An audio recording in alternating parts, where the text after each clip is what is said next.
Chapter 1688. What did they have to say? Of course they wanted Shui to die as soon as possible. The food was already heated. Could there be other changes?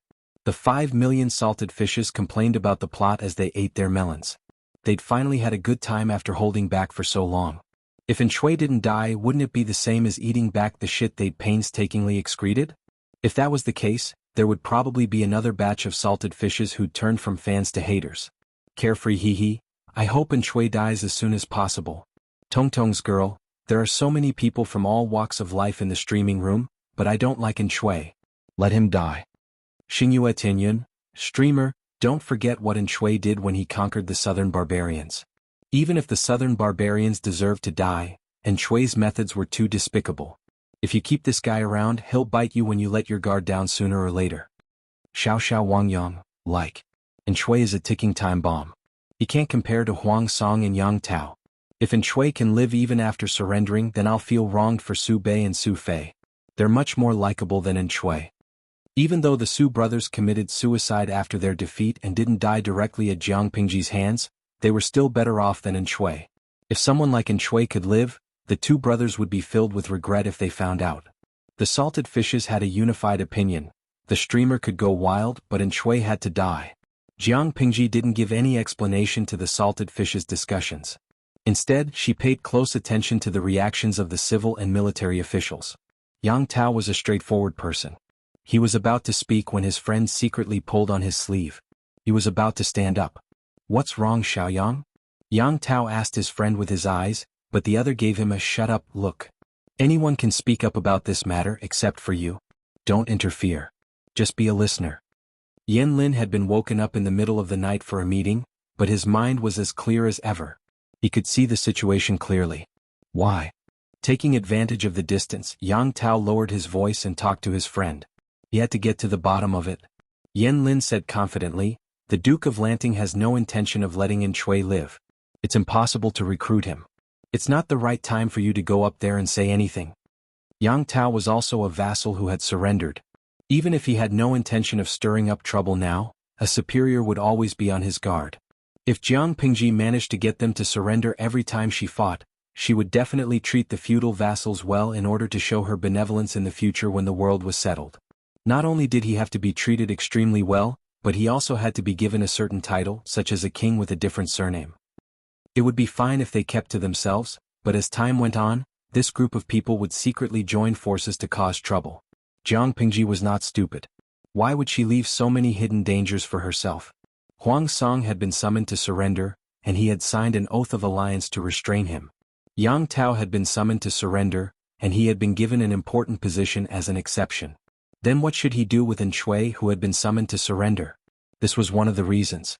The other reason was that Jiang Pingji had been at war for the past few years. She had lost a lot of manpower and resources in order to conquer Nanxing. Even if it was for the sake of the soldiers who had died in the war, Jiang Pingji could not simply summon another feudal lord to surrender. According to Yan Lin's analysis, Jiang Pingji wanted to kill Shui no matter how he looked at it. Yang Tao was confused. If that's the case, then what's the point of asking? Digging someone out of his bed in the middle of the night just to ask a fill-in-the-blank question with a fixed answer. That was insane. When Yang Tao asked the question, he vaguely felt someone's gaze on him. He looked up and saw that no one was paying attention to him. Yan Lin said, it's a routine question. It's true that she wants to kill Shui, but to show that she's not an arbitrary person, she should at least ask. Yang Tao was so shocked that his mouth opened slightly. After a while, he managed to choke out a sentence. It's a pity that I'm only halfway through my dream. Yan Lin was speechless. Because Shui was more valuable dead than alive, a few important ministers secretly wanted Shui dead. Of course, not all of Jiang Pingji's subordinates were smart. There were always different opinions. From a short-term perspective, they all agreed that Shui should not be killed and that they should try to recruit him again. Given that their lord was a little fierce, they were very tactful when they made their suggestions, afraid that they would step on a mine. Jiang Pingji did not comment on this suggestion. She just turned her gaze to the others. Besides that, do you have any other opinions? Her gaze swept across Feng Zhen and the others one by one. Yang Si nodded his head, his eyelids drooping. His upper and lower eyelids bumped into each other. Feng Zhen covered half of his face with a fan. It looked normal, but according to the changes in his facial muscles, he was most likely yawning. Li Yun, Xieze, Qi Kuang and the others looked thoughtful. Unfortunately, they hesitated and did not dare to speak. Wei Xiai, Jiang Pingji gave Wei Xiai a look. The latter looked slightly awkward, but in the end, he took the initiative to leave the table. My lord, I don't agree with the judgment of the others. Since the lord had spoken, Wei Xiai naturally had to help her and smooth out the show. What do you mean? And Shui is only a captive. My lord has personally asked for him to surrender once. How can you ask for him 3 or 4 times? Asking for him once was already giving him face. Don't be so shameless. Wei Xiai continued. Secondly, this person's temperament is treacherous. He acts ruthlessly and ruthlessly. He will do anything to achieve his goals. This can be seen from how he treats the old, weak, women, children, and sick among the southern barbarian captives. If such a cruel and cold-blooded person is recruited to surrender, there is a high possibility that he will betray us in the future. My lord should not take this risk. My lord, please reconsider and consider it carefully. Wei Xiai threw out a brick to attract Jade. He explained most of the reasons. Under Jiang Pingji's murderous gaze, Feng Zhen and the others could not continue to slack off. I really think that Zixiao is right. Feng Zhen stood up and added, according to the previous judgment, my lord can indeed take over all of Anshui's remaining troops by asking him to surrender. However, Anshui's troops have long run out of food. Our army will only need to besiege them for a few more days to starve most of them to death. It will be effortless. Since it will take a few more days to make them surrender obediently, why would my lord need to specially ask for Anshui's surrender? I agree with Zixiao and Zishir's deduction. Yang Si followed up with a violent attack. There are still 300,000 to 500,000 troops under Anshui's command at the front line and at the rear. If Anshui is still alive, my lord will not be able to use these troops in the short term. The disadvantages outweigh the advantages. Therefore, my lord, you understand. The steps have been set up. You should quickly go down. After the meeting, everyone should go back early to catch up on their sleep. After Yang Si finished speaking, a few more people spoke up. The voices in favor of killing Anshui were overwhelming. If that's the case, we'll do as everyone says. Jiang Pingji seemed to have made up her mind about something. She said, tomorrow we'll send out troops and kill him as a sacrifice. Alright, the meeting was coming to an end. The battle plan for tomorrow had been confirmed. Chapter 1689. That was true, but there weren't many who were in the mood to sleep after they returned. The battle the next day was crucial. It was a good opportunity for everyone to fight for credit and gain experience. No one wanted to miss it. Just thinking about it made him excited. How could he fall asleep? Not only could they not sleep, but the captives and Shui and the others could not sleep either. They were anxious about their future. All of them looked dejected like stray dogs. How does Lu Shi plan to deal with us tomorrow? Everyone had the same thought in their minds. No one wanted to die, but the butcher's knife was in the hands of the enemy. There was nothing they could do. What are you afraid of? At most we'll die. Why should a man be afraid of death? A burly man with a bad temper said stubbornly, I've heard that Lu Shi has killed countless people and is ruthless. If we don't surrender, we'll most likely die. If we surrender, we'll have to be subservient to this person for the rest of our lives. It's better to die than to be humiliated like this. If you're greedy for life and afraid of death, then surrender. When everyone heard this, their faces turned ashen. They didn't know if they were frightened by the burly man's words or angered by them. Someone said, is Lu Shi really so overbearing? If you don't surrender, you can just return to your hometown. Why do you want to kill people to vent your anger? Although it was normal to kill captives, not every captive could be killed. Scribes had certain privileges in this regard. At most, they could live in seclusion. They didn't have to sacrifice their lives. Of course, even though they said that, these people who were once in high positions of power and played with the wind and clouds couldn't be content with peace. The choices in front of them were really limited. They had to worry about their heads. In fact, many of them already had the idea of surrendering. It didn't matter which boss they worked for. Whoever gave them money, power, and status would be their bread and butter. If Anshui was defeated, they would jump ship. This was normal. However, these words were too embarrassing to say. Whoever said it first would seem like the one who was fickle, and a vile person without loyalty. In particular, the burly man spoke heroically. Whoever mentioned surrendering to Jiang Pingji would be the first to stand out. To prevent the atmosphere from becoming too awkward, someone cleverly changed the topic. Our lives and deaths are still a small matter, but the Lord's situation is really not good. If they submitted, they would have a chance to climb up in the future. Didn't they see that Huang Song and Yang Tao's former officials were still enjoying themselves in Jiang Pingji's tent? If Shui pledged allegiance to Jiang Pingji, the outcome would be different. In the future, he would be conferred the title of Marquis to appease them. He would have no real power in his hands and no more than 3 to 5 followers. He could only be an animal in Jiang Pingji's pen for the rest of his life, constantly worrying about his own life. Who would be willing to live such a life if they had a bit of dignity? And Shui had once been an all-powerful duke, so he could not tolerate such a great disparity. Master. Sigh, we can only blame ourselves for being useless and unable to protect Master. Everyone sighed and groaned, trying to push the blame onto themselves. It was as if Shui's current predicament was their fault. No matter how affectionate their words were, it was useless. These words would not bring any substantial harm to them. Instead, it would deepen their image of loyalty and righteousness, so why not? They were no fools. They had a vague idea of what had happened to Shui. And Shui probably wouldn't be able to escape this calamity. Even so, they hadn't expected Jiang Pingji to deal with Shui by killing him and sacrificing him to the flag. What was sacrificing to the flag? Before the army set off, they sacrificed living creatures to the gods and prayed for the gods' blessings to achieve victory. Jiang Pingji had always disliked superstition. In the more than 10 years of war, the number of times she sacrificed to the flag was pitifully few. Most of the time, it wasn't to pray for blessings to the gods, but to kill the enemy to boost morale. The living creatures she sacrificed to the flag included, but were not limited to, chickens, ducks, fish, geese, pigs, dogs, cows, sheep, enemies and traitors. For example, during the battle in Changye, the fellows who had jumped between her and Huang Song had been captured by her tricks and killed as a sacrifice to the flag. However, most of these living creatures were small pawns. It was the first time she had encountered a leader like Shui. On the second day, the army gathered neatly. The half-dead Shui was carried to the altar. Upon seeing this, Shui understood his fate. He was so angry that his face darkened. Lu Shi, how dare you humiliate me like this? Killing a duke to sacrifice to the flag. Weren't you afraid that this display would cause dissatisfaction among the scholars of the world? Jiang Pingji pressed her left hand on the hilt of her sword. With a cold expression she said, "How can this be called humiliating? You're unwilling to pledge allegiance to me, but I can't possibly release you as a commoner. Isn't this your fate of choice? How can you blame me?" Jiang Pingji's counterattack last night had been merciless. Even though the arrow hadn't hurt Shui's thigh artery, it had made him wish he were dead.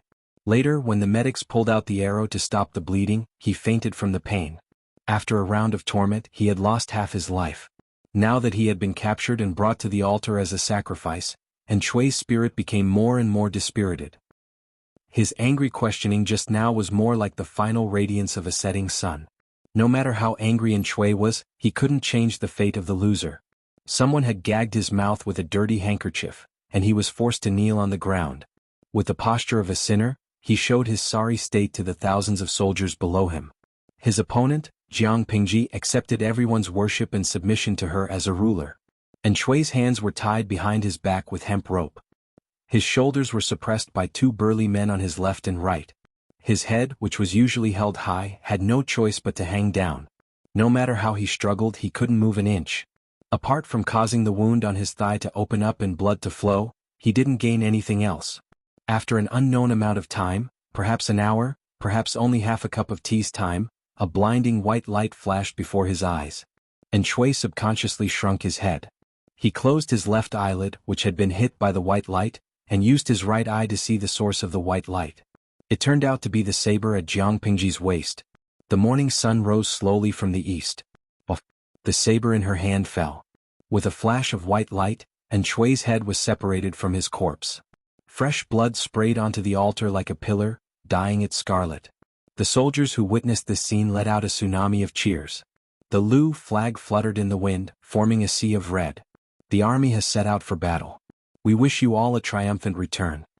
The general said, "We swear to live up to our mission even if we die." Dozens of people shouted.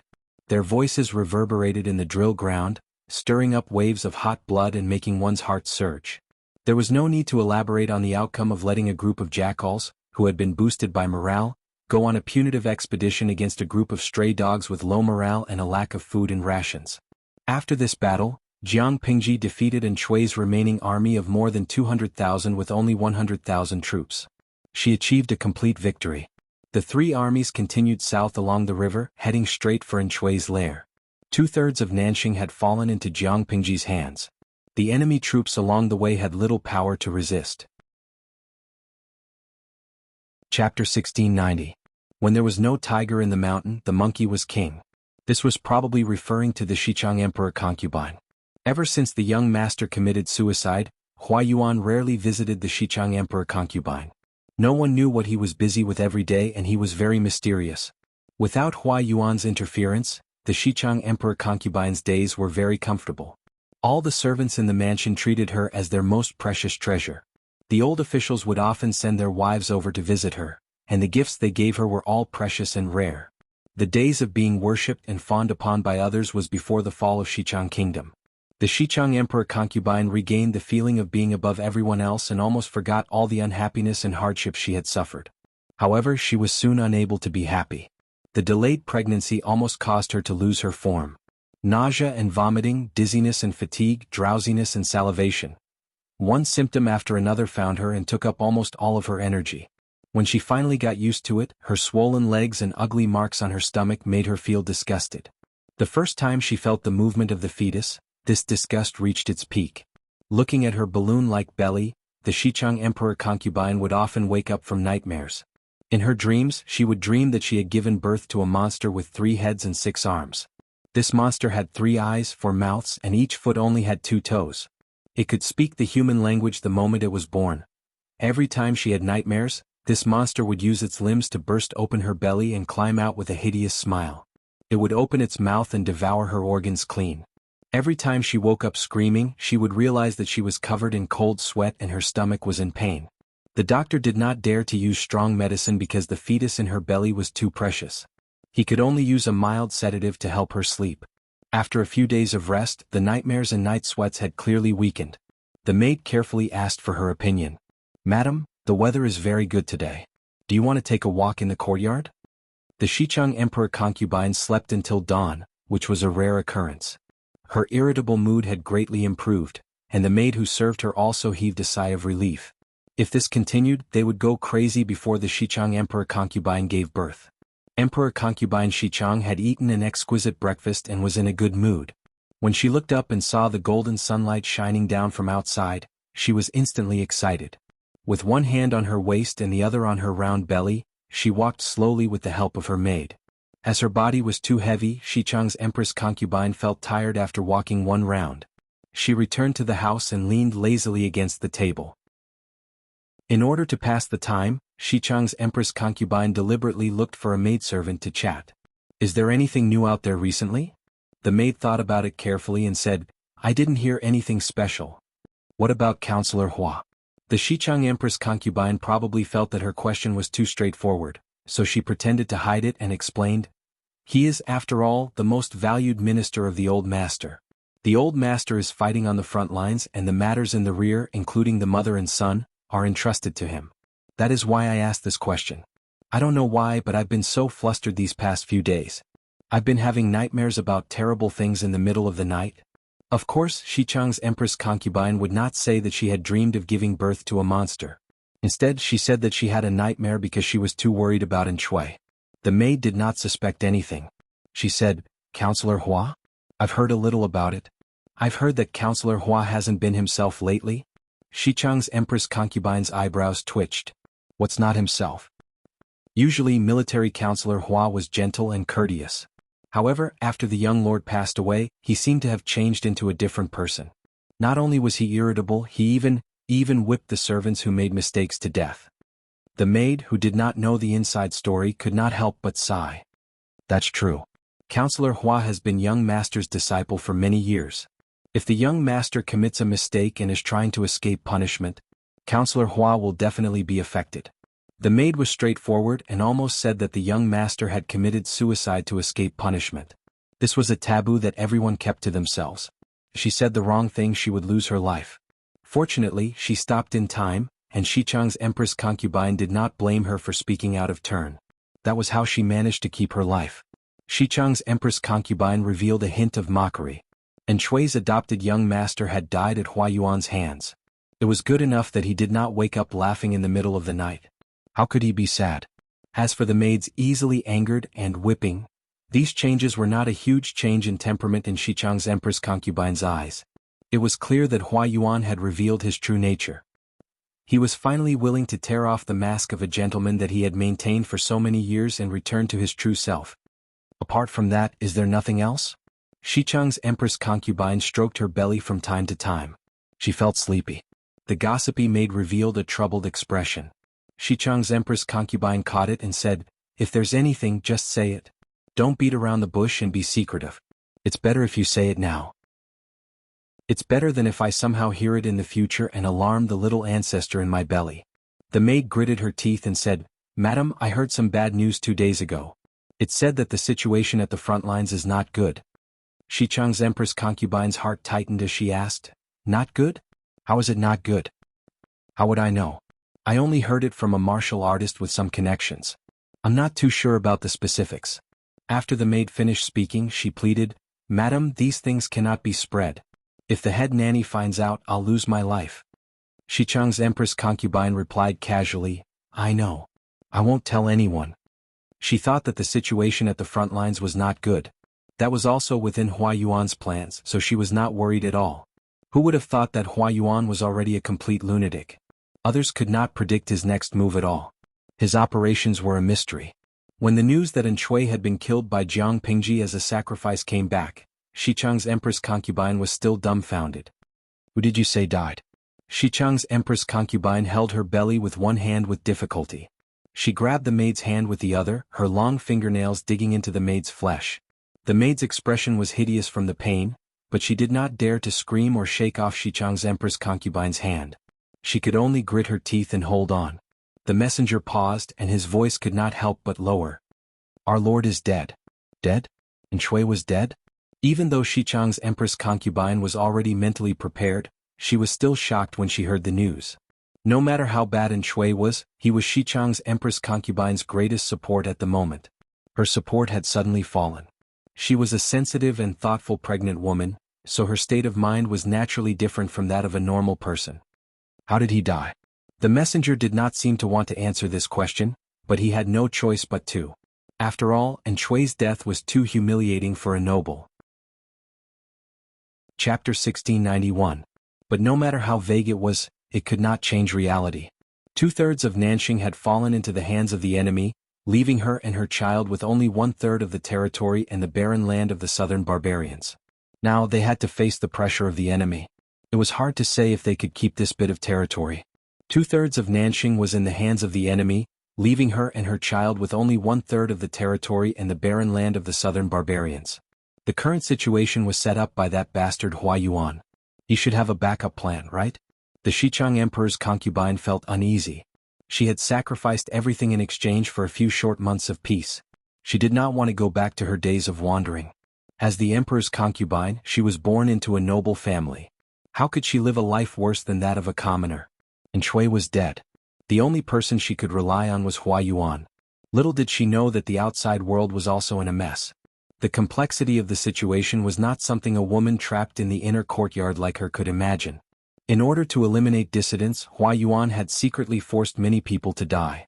These people had discovered the abnormality of the rations, but could not find the culprit. As a result, they alerted the enemy and ended up on Hua Yuan's death list. No one knew that Hua Yuan's personality had changed greatly recently. He was not just irritable and easily whipped to death servants who made mistakes. On the day the young master committed suicide, Hua Yuan's main personality was awake for a short period of time, but it was quickly suppressed by the split Lu Shi. From then on, the frequency of the main personality's awakening increased, but it was still very short, so short that it was not enough for the main personality to commit suicide. When the secondary personality realized this, he began to doubt himself uncontrollably, causing his condition to worsen. In the end, he even had auditory, visual, smell, taste, and touch hallucinations. It was so severe that he could not distinguish reality from hallucinations. Sometimes he laughed excitedly, sometimes he was irritable, sometimes he was sad, sometimes he was anxious and depressed. Even his dream of hegemony lost its motivation. It was as if there was a voice in his heart telling him over and over again that this world was boring and that fighting for hegemony was useless. He was alone, but he could hear all sorts of noises. There were women calling him, men laughing and scolding by his ear, and the young master who had passed away happily called him teacher in a childish voice.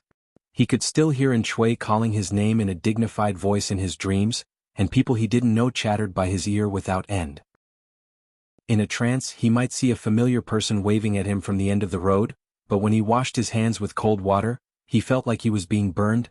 He insisted that the basin of cold water was not cold water, but a basin of charcoal, that there were other people in the room besides him and his attendants, that it was not a sunny day outside but a storm and lightning. But the attendants who served him looked shocked and frightened, as if he had said something terrible. Hua Yuan insisted that he was right, so the servant who refuted him was naturally wrong. An inexplicable anger dyed his eyes red. When he came back to his senses, the servant was lying on the ground in a bloody mess without a sound. In his hand, he was holding the whip that had caused his attendant's skin and flesh to split open. The whip was so deep that the bone could be seen. Bright red blood flowed down to his feet. The socks under his feet were full of the attendant's blood, and every step he took left a pair of bloody footprints. Hua Yuan resisted this strange version of himself. He was Lu Shi, the Lu Shi of Hejian County, not a lunatic with a clear mind. The more he denied it, the more frequent the hallucinations became. Once, when he was dealing with government affairs, he suddenly smelled something burning. When he looked up, he saw the red flames engulfing the house. He shouted, "The water is on fire," and hurriedly ran out of the fire, but the people who heard the news said that there was no fire. It was still daytime and the candles were not lit. It was raining heavily outside, so how could there be a fire? Hua Yuan was stunned and his face turned pale. He tried to cover up the matter, saying that he was frightened by a nightmare. That night, he dreamed of a person he hadn't thought of for a long time, Lu Zheng. In the dream, he and Lu Zheng were arguing fiercely, replaying the scene of their confrontation that year. Lu Zheng questioned him.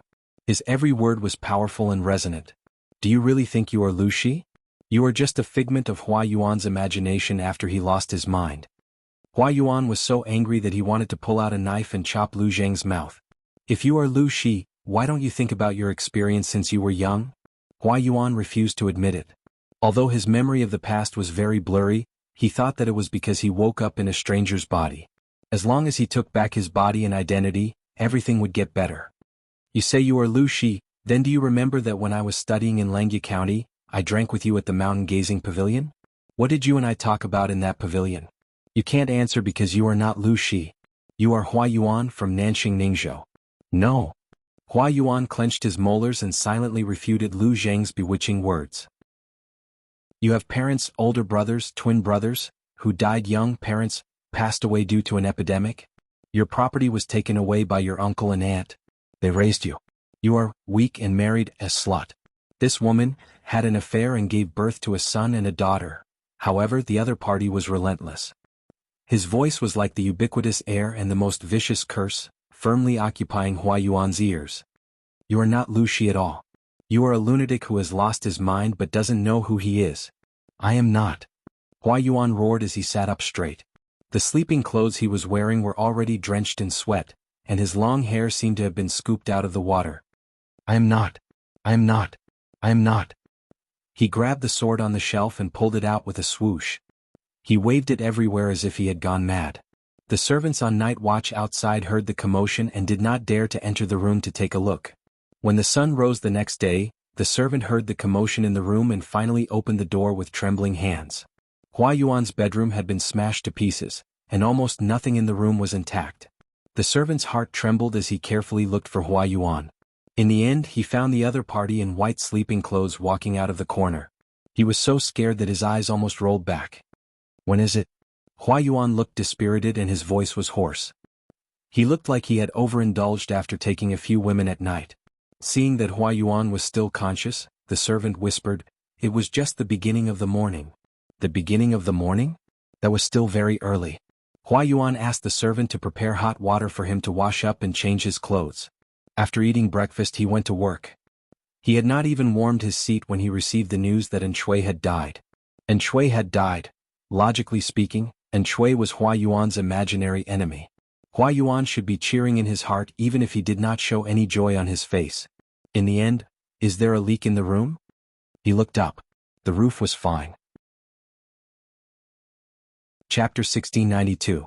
The Lord was dead and the young lord was gone. Shui's other relatives had all died in the Nanman disaster. Faced with this situation, everyone wanted to curse in their hearts. Whether it was them or Shui when he was alive, who hadn't privately mocked Jiang Pingji that she was destined to be taken advantage of. Some people even thought maliciously that if Jiang Pingji collapsed in the middle of the road and all her hegemony would end up benefiting others, would she come back to life from anger when she saw this in the netherworld? They used this as evidence to demonstrate the inferiority of female feudal officials, once again confirming that the existence of female feudal officials was unreasonable. In the end, after many years, Jiang Pingji, who still had 0 children, was still alive and kicking, able to fight, write and smile.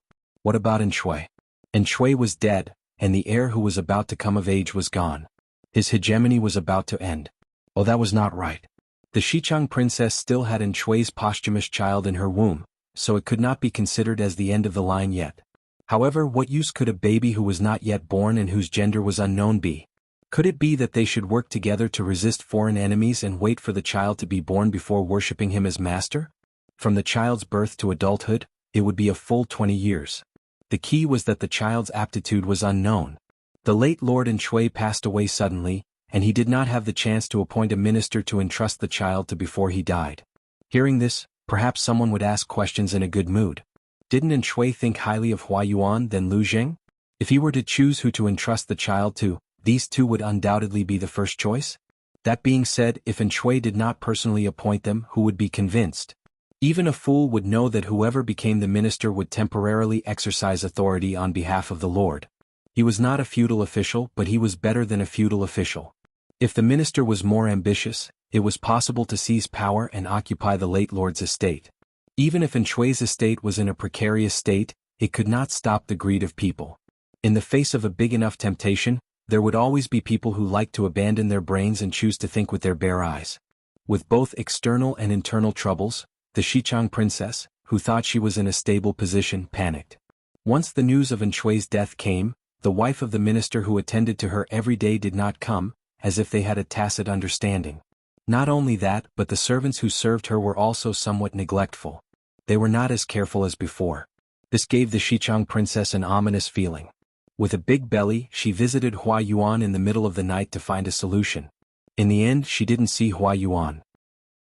Instead, she saw her brother.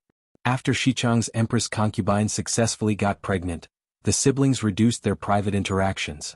Although the royal family often did dirty things, it did not mean that the members of the royal family could accept the siblings without any grudges. The Xichang imperial concubine was rather disgusted by this matter.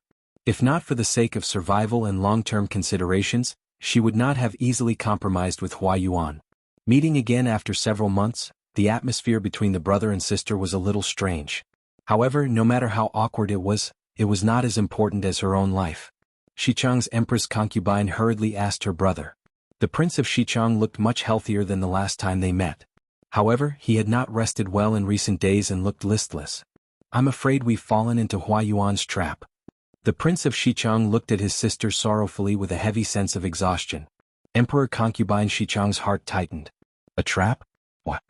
She stared at her brother's mouth, worried that he would say something despairing.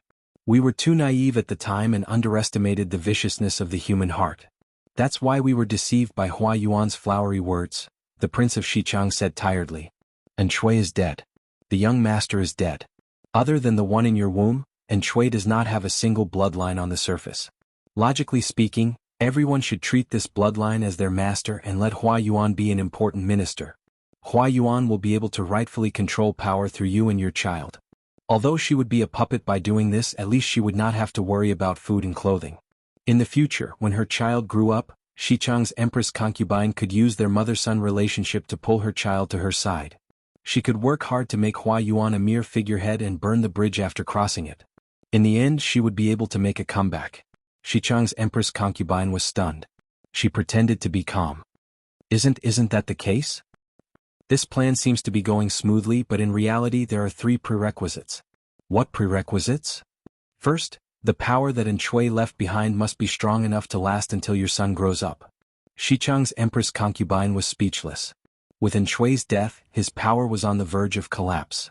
The enemy would not let go of such a good opportunity to beat him while he was down. Even though she was a woman from the inner courtyard, she knew that this matter was very dangerous. If she continued to struggle, even 2 years would be difficult, much less 20 years. Second, and Shui appointed Hua Yuan as an important minister. Everything is in the open. Xichang's Empress concubine gritted her teeth.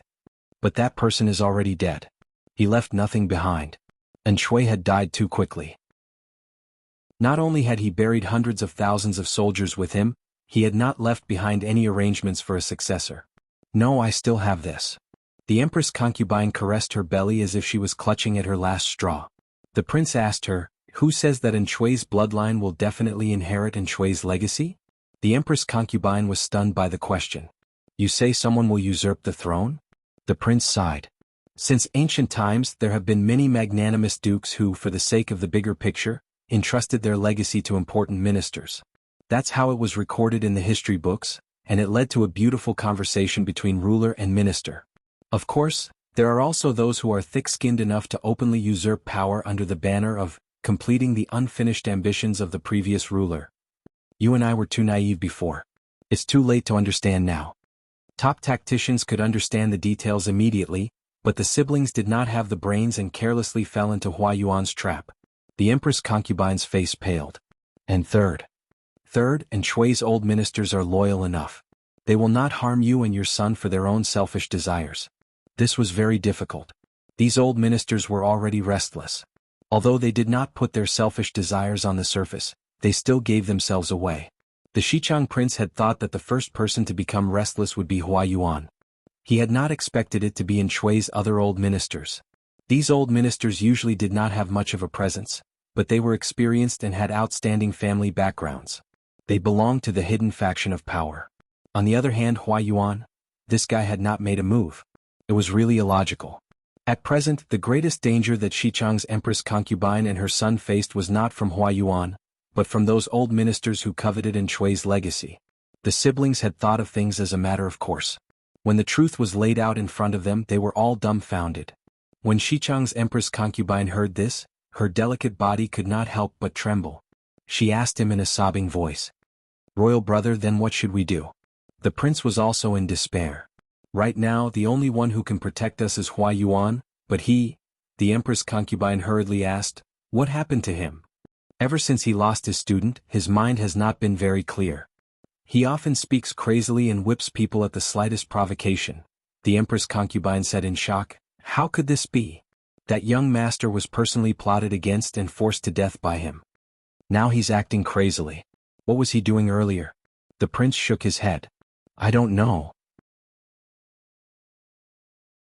Chapter 1693. Could it be that he wants to play the fool and take advantage of everyone's fight, causing both sides to suffer and then reap the benefits? Based on Hua Yuan's past behavior, this guess was not without reason. By doing so, he could easily exhaust the siblings to death, and he could borrow the hands of others to eradicate the bloodline in the Empress concubine's womb. In the end, he could stand out at the crucial moment and use the crime of harming the deceased lord's child to get rid of the ambitious competitor. After all these twists and turns, Hua Yuan would still be the winner. If that's the case, then Hua Yuan's schemes are too terrifying. He's included almost everyone. The Empress concubine's guess was not without reason. Even the Xichang prince was convinced by her, but there was one thing he did not understand. But what benefits does he gain by doing this? The Empress concubine was stunned. She could not understand this question either. If Hua Yuan wanted to seize power, he had other ways to get rid of Shui and preserve his troops. He would not let Jiang Pingji take advantage of him. In the end, Hua Yuan did not use the best of both worlds method and chose a method that harmed others without benefiting himself. The death of Hua Yuan would also cause the death of hundreds of thousands of soldiers. The rear had rations but not enough troops. How could they defend against the enemy? The enemy they were about to face was not an ordinary small fry. She was a veteran who had dominated the chaotic world for more than a decade. How was Hua Yuan so confident that he could defeat Jiang Pingji with his current forces? After thinking for a long time, the Empress concubine lowered her eyes and said sarcastically, "Forget it. How can normal people like us figure out the thoughts of a madman?" This topic was temporarily put aside. The most important thing now was to protect themselves and not to explore Hua Yuan's thoughts. In reality, the siblings were afraid of being tricked by Hua Yuan. They had subconsciously turned Hua Yuan into an omnipotent figure. How could Hua Yuan not be able to divine something that they all understood? There was a saying that went, man proposes but God disposes. Who could truly predict everything? Hua Yuan's calculations were very thorough, but there were too many variables. The enemy was too strong and Shui was too smart, and Shui had misjudged him. All sorts of variables converged together, resulting in this quantitative change that no one could have predicted. The Empress concubine stroked her round belly and sighed. Even if we know we've been tricked by Hua Yuan, what can we do? In the end we still have to rely on him. This was the most ironic part. On one hand they hated Hua Yuan, but on the other hand they had no choice but to attach themselves to him for some security.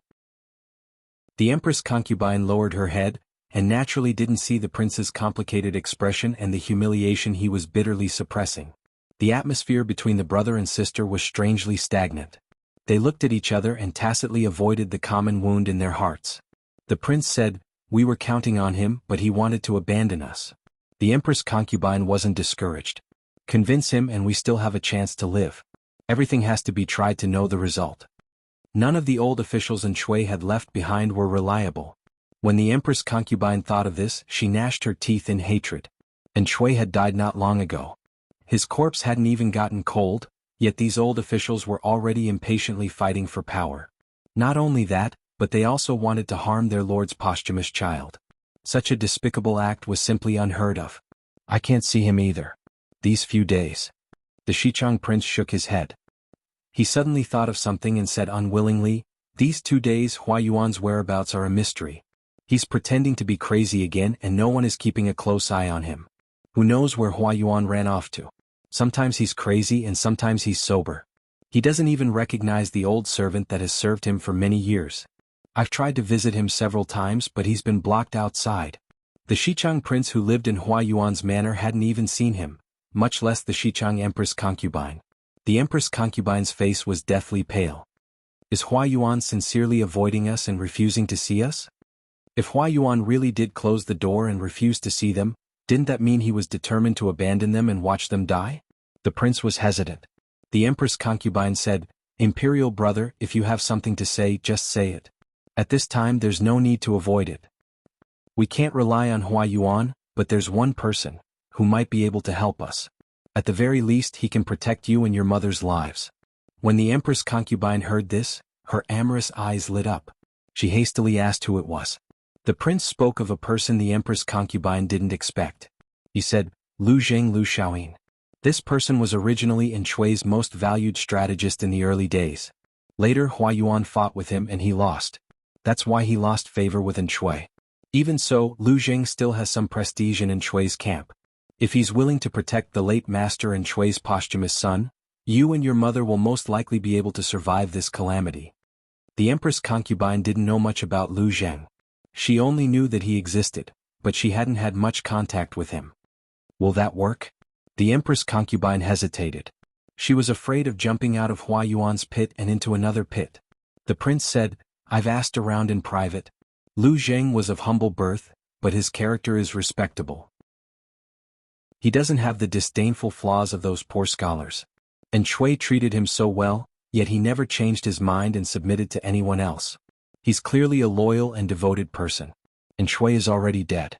No matter how he disheartened Lu Zheng when he was alive, he's already dead. How could Lu Zheng vent his anger on an innocent posthumous son?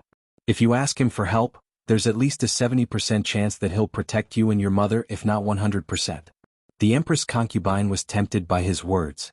However, the Xichang royal siblings would never have guessed that Lu Zheng had already disappeared from their investigations. And Shui's army had been defeated and killed. There had indeed been a small group of defeated soldiers who'd escaped by relying on tree bark and wild vegetables. They'd been starving along the way. Lu Zheng wasn't among this group of people. The Xichang Empress concubine didn't give up. She sent people to inquire again and finally found news of Lu Zheng. 1 or 2 days before Shui's death, Lu Zheng had fallen seriously ill and was sent to a nearby village to recuperate. He'd most likely either died of illness or starvation by now. Her last hope was shattered. In her despair, the Xichang Empress concubine moved the fetus. The doctor diagnosed that there were signs of a miscarriage. In order to protect the only trump card in her belly, she didn't dare to make any more trouble. She lay in bed for several days to recuperate. The Xichang siblings were no longer causing trouble. Hua Yuan was crazy and didn't care about anything. The other old officials fought for power and negotiated at the same time. Everything was a mess. When Enchui's power was at its peak, he wasn't Jiang Pingji's match. Now that he was half dead, he obviously didn't have the ability to resist. Seeing that the war was going smoothly, she handed over the responsibility of the various battlefields to the other generals. She sat in the middle of the army and her days were leisurely. When the days were leisurely, she naturally had more time to do more things. For example, torturing the noobs. It wasn't that she was complaining, but Lu Zheng's chess skills were really bad. Lu Zheng was speechless. First, Wei Ci held his hand to discuss a game, then he was pressed down by Jiang Pingji in front of the chessboard for a friendly exchange. Chapter 1694. Lu Zheng was not the type of person who would sit and wait for death. It was just that he was old now and his words were not as sharp and straightforward as when he was young. Therefore, he mocked Jiang Pingji for not winning against Enchui honorably, saying that it was all because of Enchui's incompetent teammates that she could achieve what she had today. Jiang Pingji twirled the chess pieces and thought about her next move so that LV Zheng would lose more rhythmically. I didn't plan to spy around Anne. She thought that LV Zheng was mocking her for using spying to trick Enchui. Even though this was a normal battle maneuver and it wasn't a low-level one, she wouldn't admit that she hadn't done it before. Lu Zheng thought of the annoying Hua Yuan and the even more annoying Lu Shi personality. He sneered and said nothing. You're the only one I know among Andy's bunch of crooks. You can't be a spy that I sent and I didn't do such a thing. Jiang Pingji defended herself and ridiculed Lu Zheng at the same time. She continued, besides, luck is also a part of one's strength. If he really wants to blame someone, he can only blame Enchui for not being able to see through people and trusting the wrong person. How can he blame me for being too powerful and having a keen eye? Lu Zheng, sure enough, it was a familiar taste, a familiar venomous tongue, and a familiar narcissism. It's not anyone else. It's Hua Yuan. To prevent Jiang Pingji from continuing to be narcissistic and disgusting, he chose to take the initiative to explain. Jiang Pingji was astonished. She had a very good memory, so she naturally knew who Hua Yuan was. Wasn't he that unlucky guy with schizophrenia? Xiaoyin, I don't understand what you're saying. I've only met Hua Yuan once. What can I possibly instigate in him? In the past, Hua Yuan represented Enchui and formed an alliance with Jiang Pingji. They only met once. What could Jiang Pingji do in such a short time? Lu Zheng sighed and said, Hua Yuan has gone mad. A good counselor turned out to be a lunatic. It really made people sigh. Jiang Pingji vaguely felt that the word sounded familiar. She secretly glanced at Wei Ci. Wei Ci had said something similar to her before. I know that. I had a feeling when I first met him. His mind was a little abnormal. But so what? He lost his mind and imagined himself to be Lu Shi. He imagined himself to be you, so how could he sincerely assist Enchui? Jiang Pingji's hand paused. What kind of personality did this lunatic split into? LV Zheng did not understand, so Jiang Pingji changed the way she asked. I mean, who does Hua Yuan think he is? LV Zheng didn't say anything. He just silently looked at her. The meaning was clear. After Jiang Pingji recovered from her shock, she quickly accepted the setting. So what? Without Hua Yuan, I'll be able to take down Enchui within the year. Lu Zheng said faintly. Arrogant and conceited. If Hua Yuan had not interfered, Lu Zheng would have been the one assisting Enchui. Would he allow Jiang Pingji to destroy the Enchui line of defense within a year and conquer the entire territory? Jiang Pingji smiled. This is called knowing one's limitations. I never exaggerate my abilities. Lu Zheng could not help but roll his eyes. Although Lu Shi's personality had only been online for a short period of time, his destructive power was very strong. He still insisted that Jiang Pingji had won with the help of the enemy's stupid teammates. Little did he know that Lu Zheng was holding on to Wei Ci's script in this life. Wei Ci could pat his chest and guarantee that in his previous life, Her Majesty had won against Nanxing without doing anything. In his previous life, Enchui had insisted on using all his troops to wipe out the 4 factions of Nanman. He had won, but his strength had been greatly damaged. In the end, Her Majesty, his neighbor, had picked up the spoils. Wherever the army passed, there was almost no decent resistance. They were like a hot knife through butter, and they had forced Enchui to his death. Recently, Wei Ci had rarely thought about his previous life. Now that he looked back, he realized that his old master Enchui had not lived as well as he had in his previous life. In his previous life, he had at least committed suicide with dignity. In this life, he had been forced to the altar and killed by his lord. After placing the chess piece, Jiang Pingji asked LV Zheng, did Hua Yuan do anything disgusting? Although it was a personality created by Hua Yuan, this personality called himself Lu Shi. Whenever she thought of what disgusting things he had done with this identity, Jiang Pingji felt uneasy. It did not cause her any substantial harm, but it was disgusting. As soon as she asked, she remembered something. She had previously received information that one of the siblings from the Xichang royal family whom she had chased away had been kept by Shui, and the other had been given to Hua Yuan as a reward? In an instant, Jiang Pingji's face turned green. She wanted to kill Hua Yuan with her own hands and no one could stop her. Unexpectedly, just as Jiang Pingji had made up her mind to kill Hua Yuan had disappeared. She was not mistaken, he had disappeared. At first, no one paid much attention to it, but when the old housekeeper realized that his master had not returned for 2 consecutive days, he sent someone to the magistrate's office to inquire. Only after asking did he find out that they had not seen Hua Yuan for a day or two. The servant's heart thumped, and he hurriedly passed the news to the old housekeeper. All the servants and maids in the manor were sent out to search. They inquired along the way and after a thorough search they finally found some clues. Some people who had witnessed it said that someone who looked like Hua Yuan had staggered out of the north of the city. They searched along the way but they soon lost track of him. Only then did everyone realize a serious problem. Hua Yuan did not seem to be pretending to be crazy. He was really crazy. What should we do now? Not only were the servants and maids in Hua Yuan's manor panicking, but Hua Yuan's former colleagues were also panicking. Those old foxes who had been fighting openly and covertly even stopped fighting. They knew how much the late Lord and Shui valued Hua Yuan. The latter held considerable military power. If they wanted to gather their troops and work together to resist the invading Jiang Pingji, Hua Yuan could not be lost. Now that Hua Yuan had gone completely crazy, what could they do if he left them behind? What else can we do? Search. I don't believe that we can't find him even if we dig 3 feet into the ground.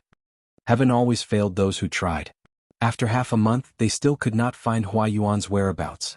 Instead they found a lot of specious clues. They sent people to search but they found nothing every time. They went around in circles, almost turning the ground upside down, but they did not even see Hua Yuan's shadow. To be honest, if not for the fact that Hua Yuan had really gone crazy, they would have suspected that this was another trap set by Hua Yuan. With so many internal troubles and endless external troubles, they could only temporarily put aside the matter of Hua Yuan's disappearance and focus on fighting the enemy. However, Jiang Pingji did not care whether they were ready to fight or not.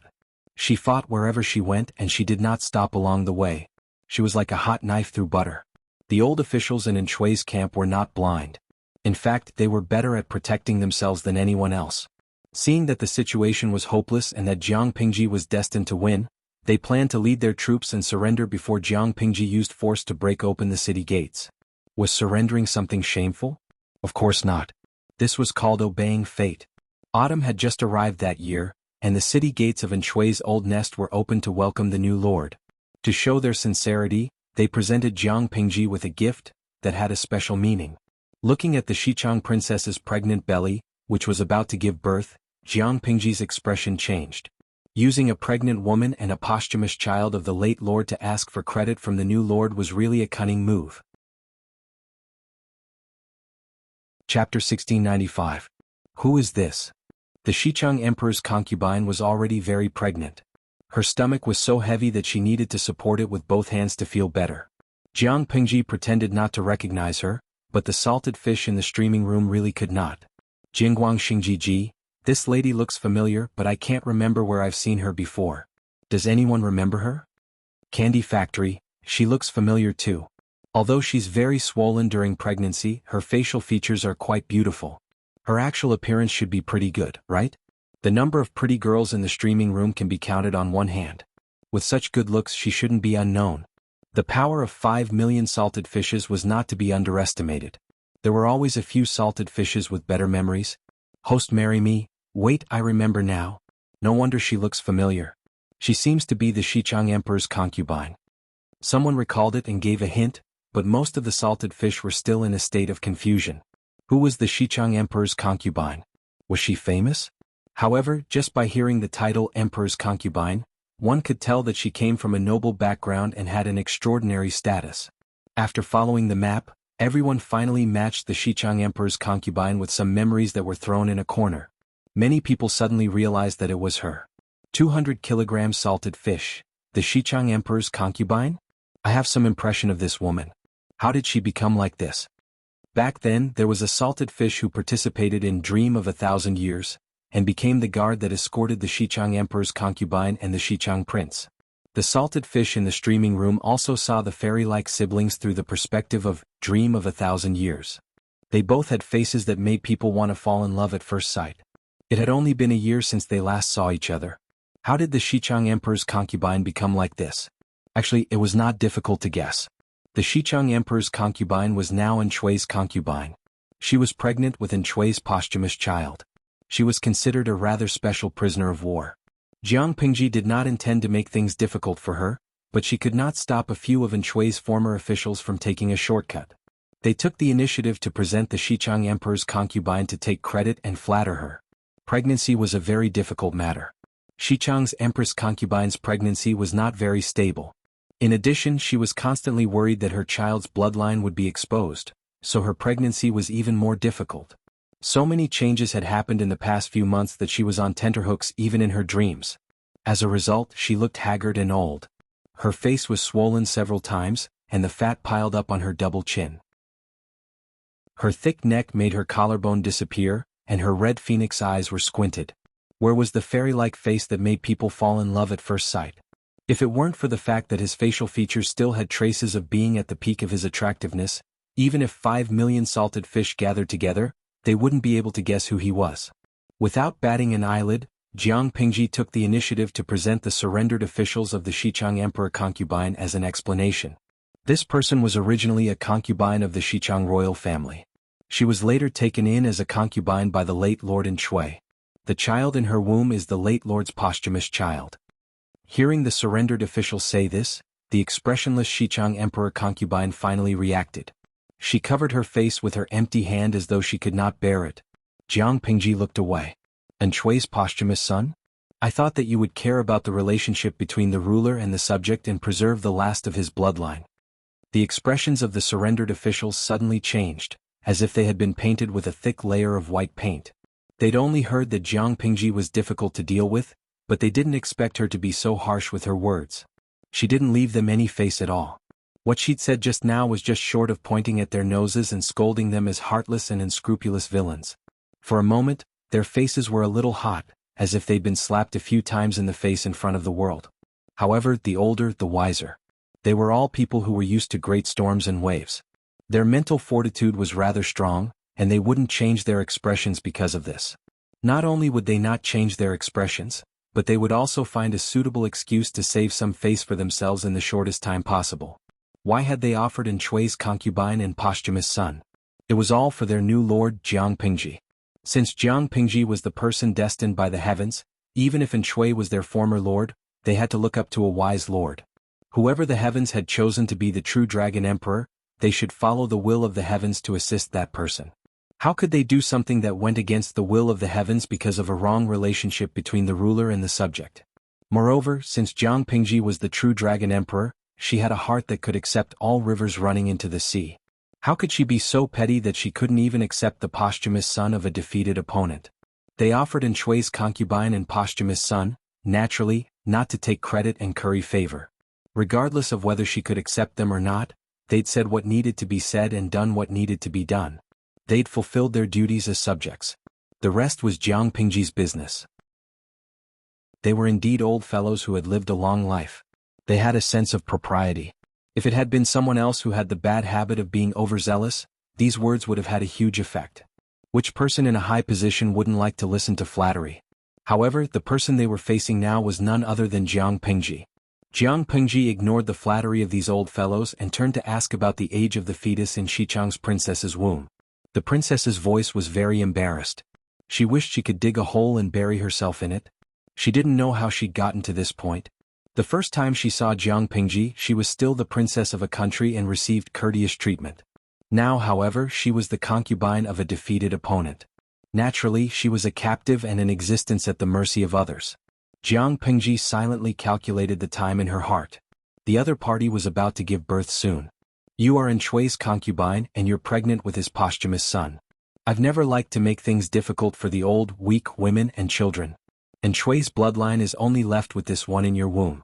Then you can rest assured and give birth to this child. I'll send people to take care of you and your son. She didn't have any emotional fluctuations, as if the princess was an unimportant passerby. In reality she was indeed a passerby, not worthy of her attention.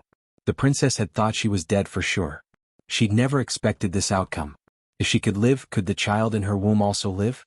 For a moment, the princess's heart was filled with mixed feelings. Thousands of thoughts tangled in her heart. These days she'd racked her brains for survival. She'd been anxious and uneasy for so long. To her, matters of life and death were not worth mentioning in Jiang Pingji's eyes. With a few simple words she'd decided whether she lived or died. She'd decided the future of the child in her womb. The jealousy in the princess's heart churned endlessly. The sour taste almost surged up her throat. Was this what it felt like to hold great power? A single word determined life. A single word threatened death. It wasn't until now that the princess understood what it meant to say, "Thunder, rain, and dew are all the king's grace." Jiang Pingji didn't care about the princess's matter. She was more concerned about Hua Yuan's whereabouts. That lunatic dared to imagine that he was Lu Shi? Chapter 1696. Hua Yuan had disappeared and no one knew where he was. How did he disappear?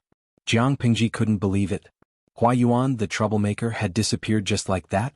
The surrendered official replied, he had a relapse. He was unconscious and lost. What relapse? It seemed like he had lost his mind. Jiang Pingji was from the future world. She naturally knew that with the medical methods of this era, the result of losing his mind was death. Hua Yuan's ending was not surprising. A person who was conscious and crazy at times, and whose conscious time was getting shorter and shorter, would die in some corner. However, Hua Yuan's split personality Lu Shi was a hidden danger. It was best to confirm his death personally to be at ease. Jiang Pingji said, "Send someone to look for him. If he's alive, I want to see him.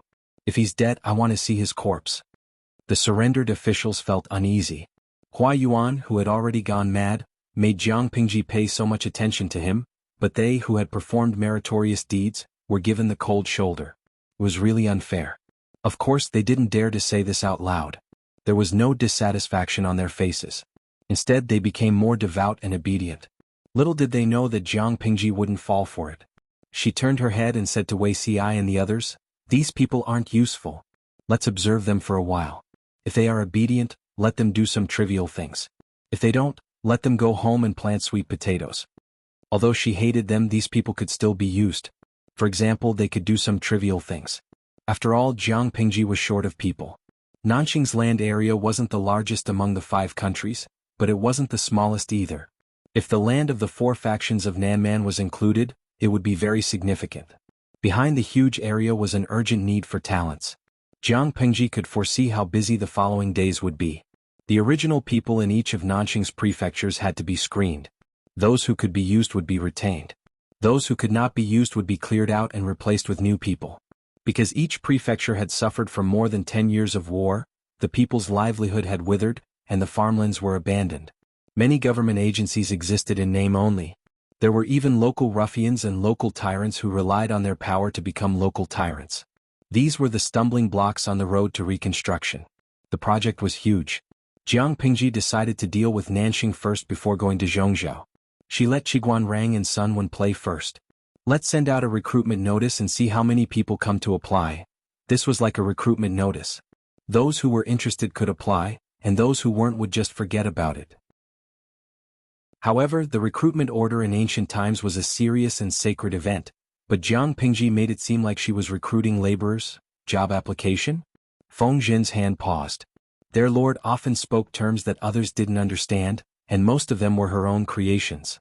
It wasn't appropriate for them to ask too many questions, so they could only interpret the meaning of the words and understand them on their own. Fortunately, he had a smart brain. Otherwise, he wouldn't be able to keep up with the pace. How does my lord intend to apply for the position? Jiang Pingji had issued recruitment announcements in the past, but the scale was not as large as this one. There were too many secondary people. I'll write a rule for you. According to the rule, issue the recruitment notice and let the applicants prepare their own materials. This will save you the trouble. As Jiang Pingji spoke, she picked up her pen and drew on a piece of paper. If the applicant is qualified, he can be recruited. It's very convenient. There was a huge problem with the employment system in this era. The transmission of information about talents depended on the recommendation of connections. In other words, those with connections, good family backgrounds, good looks would have a higher chance of becoming an official. Those from poor families didn't have this opportunity. They could only recommend themselves to be followers of others and attach themselves to the strong. If they were lucky enough to be chosen, they might have the opportunity to make a name for themselves. Jiang Pingji was in urgent need of manpower. She didn't have the time to dilly-dally. She handed the plan to Feng Zhen, who was in charge of the general rules. The specific contents of the recruitment notice were to be drawn up by Feng Zhen and a few others. Feng Zhen took a few glances, his eyebrows twitching non-stop. "My lord, this isn't appropriate." She was treating talents as if they were cabbages and picky. She even wanted the cabbages to come personally. Jiang Pingji said, "What's inappropriate? I'm pressed for time and short of manpower. The opportunity is right in front of them. It's up to them whether they want to come or not. If they miss this opportunity, who would care about them? It's just a test of their true abilities. If they're afraid of even this, don't come asking for humiliation." Feng Zhen was speechless. Sigh, after so many years, his lord's temper was getting worse and worse. Of course, she also had the capital to throw a tantrum. Times were different now. She had 2 countries under her control. Those young people who were eager to become officials had to follow her rules. They had no right to act like they were big shots. Therefore, the recruitment notice this time was written differently. It was almost like the prototype of a company's recruitment in the future. As soon as the recruitment notice was announced, the circle of Nanxing's aristocratic families was shaken again. Was she treating them like cabbages to pick and choose? However, Jiang Pingji had millions of soldiers in her hands. Nanxing's aristocratic families had also suffered great losses in more than 10 years of war. They couldn't contend against her. If they couldn't contend, then so be it. Why couldn't they resist with cold force? Some aristocratic families with high temperament restrained their family members from applying for the job. On the contrary, those with shallow backgrounds wanted to use this opportunity to turn things around. There was no harm in taking the initiative to come to the door and let others pick and choose. Only by enduring the humiliation for a while could they have a bright future in the future. As this was the first time such a recruitment method was used, Wuxia and the others were worried that something would go wrong along the way. Those who were too young and inexperienced would not be able to control the situation. Therefore, they simply took turns to be the interviewers. As Jiang Pingji advanced step by step, they also became big shots in the eyes of outsiders. This decision was beyond everyone's expectations. What did this mean? It meant that the Duke of Lanting attached great importance to this recruitment. He was actually willing to send out so many big shots. With them as the interviewers, the scholars who came to apply for the job felt much better. The recruitment notice was very clear. Every scholar who came to apply for the job had made sufficient preparations. They couldn't wait to write down all their strengths. If it wasn't for the inappropriate occasion, there would probably be resumes such as speaking at the age of 1, being literate at the age of 2, reading the Analects of Confucius at the age of 3, and reciting poems at the age of 4. Of course, Wuxia and the others were not there to listen to this nonsense. The examinations they prepared were very targeted. They strived to test the depth of the other party in the shortest time possible. In order to reduce mistakes and omissions, once they were hired, they would specially send people to examine the authenticity of the applicants' resumes. If there was any falsification, it would be a serious crime of deception. A light punishment would be jail time. A heavy punishment would implicate the reputation of the whole family and clan. The ugly words were said first. It extinguished the trend of falsifying resumes. "Why do you come every time?" The last applicant had just left. Feng Zhen took the time to drink a cup of strong tea to refresh himself. Wuxia asked in return, "Isn't this good?" "It's good. It's not that I'm afraid your body can't take it. If you're too tired." As he said this, Feng Zhen glanced at Wuxia's lower abdomen. His gaze was lewd. Wuxia was speechless. He was still flirtatious at this time. He should complain to Wan Xiu or when he got back. Wuxia pursed his lips and did not speak. Feng Zhen was snubbed. He yawned and let the next applicant come in. Not long after, the scholar who was called came in with the attendants. Feng Zhen almost choked on his saliva when he saw it. She didn't have the face and temperament of his lord. Why didn't she dress as a man? Did she really think that they were all blind? Chapter 1697. Compared to Feng Zhen's loss of composure, Wuxi's reaction was much calmer. He didn't seem to see through the interviewer's clumsy disguise and glanced at the person's resume. The 2 words Su Chun were impressively in the list. It really was her. "What's your name?" Wei Ci and a few others took turns interviewing, but Wei Ci came to every class, not because he loved this job, but because he had the advantage of foresight compared to ordinary people. If he didn't make good use of this advantage to create value, wouldn't it be a pity? For example, for this interview, he had some impression of many of the scholars being interviewed. This was much more accurate than the resumes they submitted. Some of them were truly talented and virtuous and could be employed without worry. But there were also slackers mixed in, and the interviewer had to find a way to check and identify them. If someone with bad intentions was successfully promoted, the people in Nanxing would be the unlucky ones. When the recruitment notice was first sent out, Wei Ci was wondering if Su Chun would appear. He didn't expect her to really come. My surname is Su and my name is Chun. I'm from Ningzhou. Greetings to both of you. No need for formalities. Wei Ci went straight to the point without any delay. If you're ready, you can begin.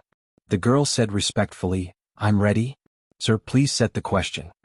Feng Zhen was frantically hinting at Wei Ci with his peripheral vision, but the latter chose to be intermittently blind and ignored his little tricks. Wei Ci was in charge of this interview. When the interview assessment was over, he put the book of interview questions on the table. That's enough. Go back and wait for news. There will be results in 3 days. The girl bowed and retreated to wait for the other interviewer. Taking advantage of this gap, Feng Zhen said, the content this person submitted is most likely fake. Why can't you tell? Wei Ci said, it can't be fake. She's obviously a woman. If she really wanted to become an official, no one would stop her if she wore female clothes. Why did she disguise herself as a man and deceive us? Feng Zhen didn't understand. The recruitment notice didn't say that talents had to be male. Why did she have to be so careful and come up with an alias? If she didn't get recruited, that would be fine. But if she did, her resume would be easily found out to be fake. Wei Ci said, this woman's name is Miyu. Su Chun is her first name. So what if he was dressed as a man? She did not say that she was a man. There was no written rule in this world that said that women had to dress as women and men had to dress as men. It doesn't matter if the name is fake as long as the person is real. Back then, his lord had also used this kind of sophistry to absolve herself from deceiving the world by dressing up as a man. One could have double standards, but double standards could not be a slap in the face to his lord. When Feng Zhen heard this, he could not help but look at Wei Ci with a complicated expression. You know this woman? Otherwise, how would you know so much? With the lord, he still had the guts to pay attention to other women. Was he tired of living? Without raising his head, Wei Ci said, observing the stars at night and calculating with my fingers, I'll know. Feng Zhen was speechless. Wei Ci had used this lousy excuse for many years. Even if he was not sick of it, others would be sick of it. Well, our demigod Wei, what did you find by observing the stars at night and calculating with your fingers? Wei Ci said, Miyu is a woman with a story. It just so happens that my lord needs her. She came at the right time. There were 3 thresholds for this call to recruit talents. There were 766 people who participated in the first written examination, and this was only the first batch. However, there was not a single woman among these people. There was only one woman, Miyu, who was dressed as a man. If Mi Qian had not appeared, Wei Ci had planned to put on a self-directed marketing campaign of buying a horse's bones with 1,000 gold coins. What story could she have? You'll find out in the future. Wei Ci's tone softened as he spoke on behalf of Miyu. Not to mention anything else, just the fact that she was able to walk up to us is already not easy. You're right. Feng Zhen recalled the rules of the call to recruit talents and nodded in agreement. It must have been hard on these scholars. The interview was the last stage. The first 2 thresholds were submitting one's resume and written examination. There was nothing much to say in the resume segment. In short, it was to play to their strengths and avoid their weaknesses, boasting in all sorts of ways to let others see their abilities. The second threshold was the written examination. It was not long and there were only 10 questions. Due to the limited space, there were no complicated and vast collections of classics and history. Moreover, 10 questions would not be able to test the true background of the candidates. Under their lord's suggestion, they changed the exam to 9 practical questions and a semi-proposition, which was a discussion of an essay. The questions were not difficult to understand. Any child who had studied for 2 or 3 years would be able to understand what the questions were about. However, it was not easy to score high. Many scholars who came to participate in the examination came in full of confidence and left with a confused look on their faces. At the same time, they cursed in their hearts. What were they testing on? The style of the examination questions was strange. It was not easy for scholars to cheat. For example, there was a murder case in a county. The victim was a woman and the perpetrator was her husband. The two of them had a pair of children. The children were underage. Usually, it was the woman who did the housework, took care of the children, and served the in-laws.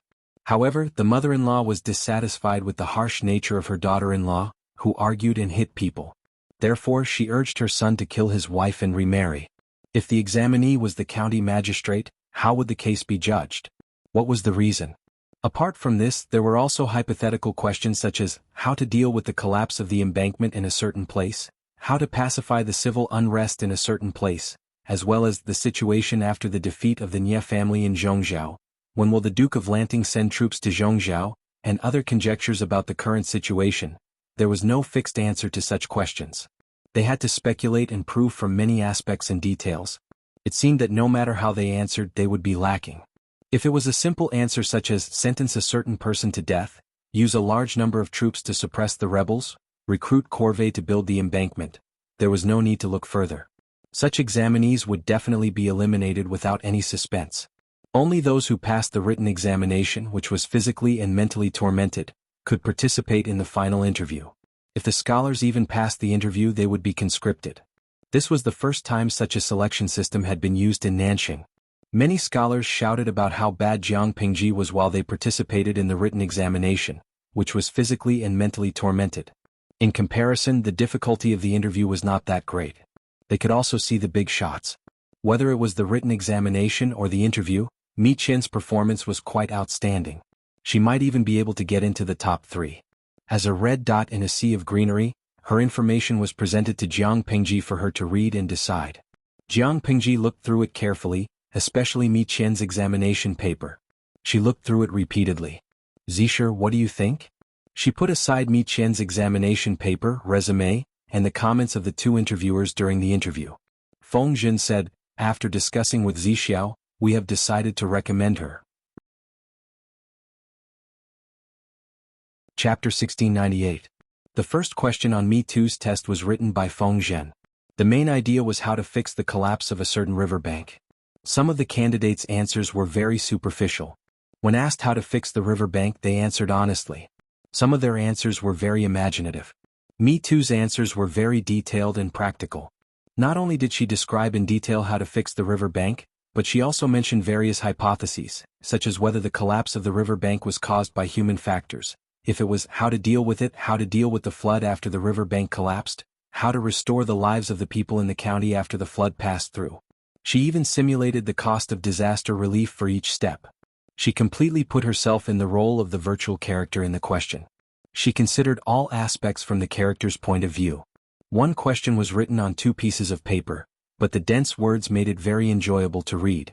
Feng Zhen and the rest didn't come up with these questions to select candidates who could answer them. They wanted to select people who could govern the various counties.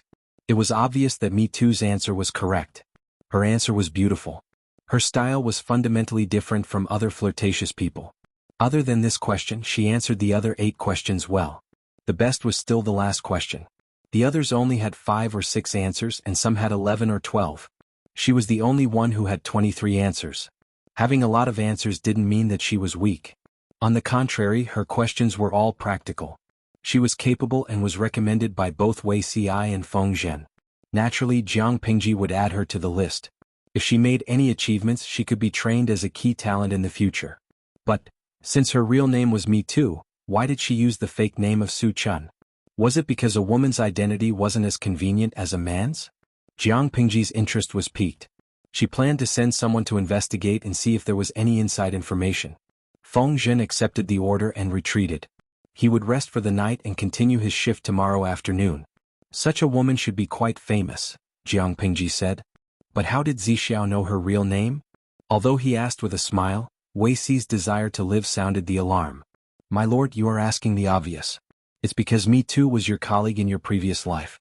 You can only recognize her in this life. Jiang Pingji smiled. Colleague in my previous life? Tell me about it. I feel like she will give me a different surprise. If something had not happened to such an outstanding woman, there was no reason why she did not have a presence in Wei Ci's previous life. Wei Ci said, here. In his previous life, during the early years of the Jiang dynasty, there weren't many female officials, but every single one of them was very good at fighting, and this ability didn't just refer to their martial prowess. For example, Mimyo was completely powerless, but there weren't many in the royal court who dared to fight her head-on. Moreover, their home ground was not in the imperial court. Under the orders of the emperor, he was responsible for inspecting the salt affairs of the 3 rivers and 6 rivers. He was also responsible for inspecting the corruption and bribery of various officials. In his hand was an imperial sword, and he had the right to act first and report later. Regardless of whether it was salt work or investigating corrupt officials, they were both very offensive jobs. It was one thing to offend people, but it was also easy for her to be plotted against and murdered. The number of people who wanted her life could line up across the entire 3 rivers and 6 rivers. However, Mi Qian's personality was quite unyielding, and she was unmoved by force or persuasion. The number of officials that she had kicked out could easily form 100 mahjong tables in hell. Such a valiant woman naturally had a glorious battle record. Bai Yuexia became the Minister of Works, and before her retirement, she sent her portrait to the Golden Scale Pavilion's Heavenly Craftsman list.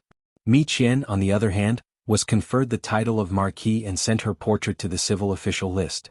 Among the 3 lists of Civil Official, Military General and Heavenly Craftsman, the Civil Official list was the most difficult and competitive.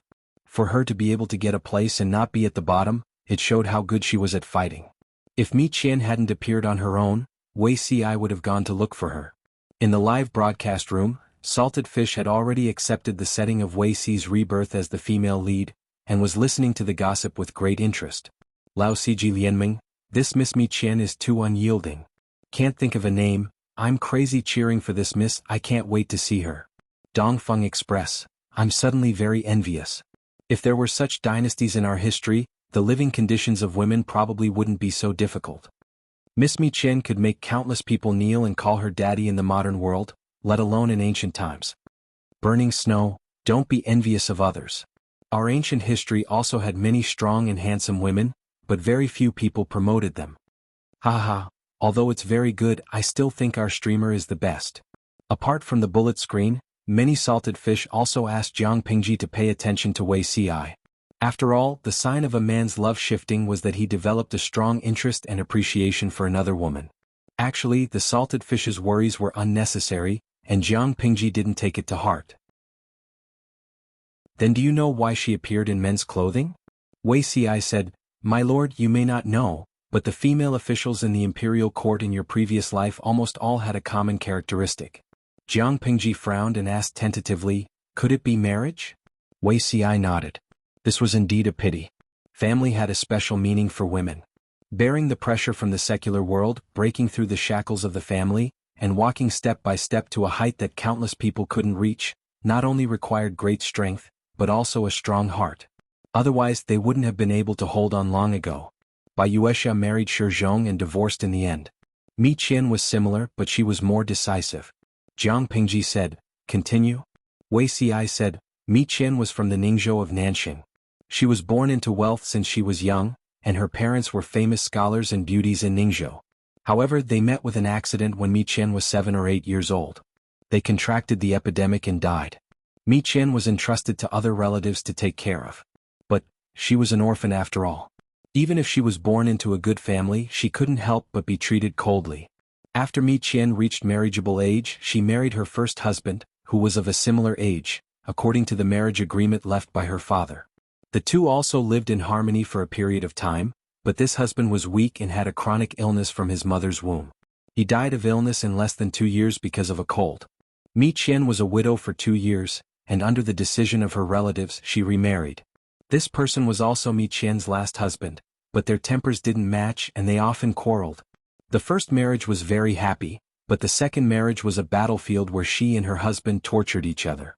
Her husband was born into an aristocratic family, but he was an ignorant and incompetent playboy. He ate, drank, whored and gambled. On the contrary, Mi Qian was a talented woman. Her first husband was also a scholar, and he was extremely respectful to her. The two of them had common topics and they could talk about anything. They were close friends. What about her second husband? He was useless and he still didn't know how to improve. How could Mi Qian take a liking to him? Chapter 1699. quarrel often? In this era when a couple quarreled, it was usually the woman who was at a disadvantage. It was fine if she met a well-mannered husband, at most they would scold him verbally, but if she met a scum, she would hit him with her fists when she was angry. Under normal circumstances, an adult man's strength was not comparable to a normal woman's. If they fought, they would really be at a disadvantage. According to Wei Si's description, Mi Chu's second husband was a playboy with no bottom line. Wei Si had a telepathic connection with her, so he said, "Don't worry, my lord." Mi Chu did not suffer much. Mi Chu remarried, and her second husband was secretly happy that he had married a talented woman, which was interesting for a few days. But he was a complete scum, narrow-minded and jealous. How could the two have anything in common? Moreover, of the 1,000 books that Mi Chu brought with her, 70% were left by her parents, and the remaining 30% were left by her ex-husband. Every time he saw these books, the scum husband would feel upset, but Mi Chu liked to stay in the study, addicted to books, unable to extricate herself. In the eyes of the scum husband, this behavior was Mi Chu's expression of missing her ex-husband, which made him jealous. Not only did she miss her ex-husband, but she also kept his belongings? What an unfaithful woman. In less than half a month, the scum husband showed his true colors. His friends even added fuel to the fire, mocking him for marrying a widow, and some said that Mi Chu's ex-husband was white moonlight, and he was worse than shit on the ground. The scum husband became angry. One time he went crazy and wanted to burn Mi Chu's book collection, and the two of them had a conflict. During the conflict, Mi Chu was punched twice by the other party.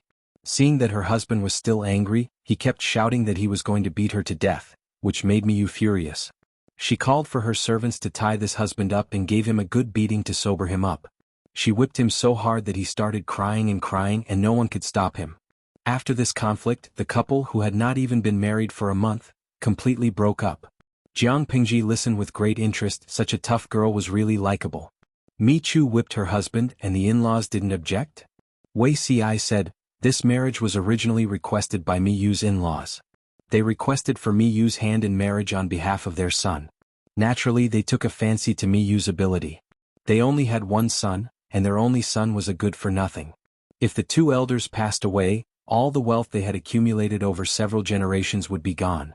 My son was in the wrong first and they wanted something from Mi Ku, so I'll just turn a blind eye to this matter." The slacker husband wasn't satisfied with Mi Yu, but the in-laws were extremely satisfied. On the second day after Mi Yu married into the family, the two elders handed her the authority to manage the household. She didn't show her timidity either. As soon as she arrived, she cleaned up her husband's family in an orderly manner. However, Mi Can's abilities were not what the two elders were most satisfied with. What they were most satisfied with were the 1,000 books that she had received as a dowry. After all, the books they had collected over the past few generations didn't even amount to 20% of Mi Tu's dowry. If Mi Qian was pregnant, the child she gave birth to would also be able to teach well, and the two elders wouldn't have to worry about this family's decline. Besides, their son was too shameful. He actually dared to make a move against the mistress of the household. He didn't have the slightest bit of self-restraint and was more like a hoodlum. As long as he didn't beat him to death, there was no harm in whipping him to teach him a lesson. The in-laws chose to watch from the sidelines, and Mi Qian controlled all the power in the household. The slacker husband couldn't do anything to her. The husband is unreliable, but the in-laws are still clear-headed. Jiang Pingji didn't agree. How is it clear-headed? It's clearly selfishness. If it was someone else, I'm afraid that person would be tortured to death. My lord's words make sense. The in-laws didn't help their son because they were reasonable, but because they hoped that Mi Qian would carry the household for them.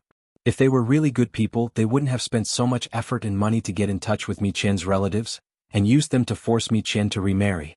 Didn't they know what kind of person their son was, and whether he was someone they could entrust the rest of their life to?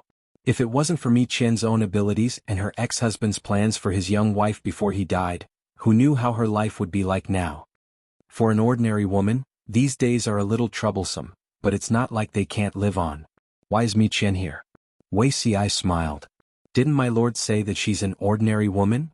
Mi Qian wasn't an ordinary woman, and she couldn't tolerate her idiotic husband forever. I don't know Mi Qian's motive for becoming an official in this life, but I know a little in my previous life. Her Majesty entered Nanxing and it was time for her to use people. Mi Qian's in-laws felt that this was a good opportunity, so they coaxed and pestered her to teach their son more, and they used some connections to get their son a small official position.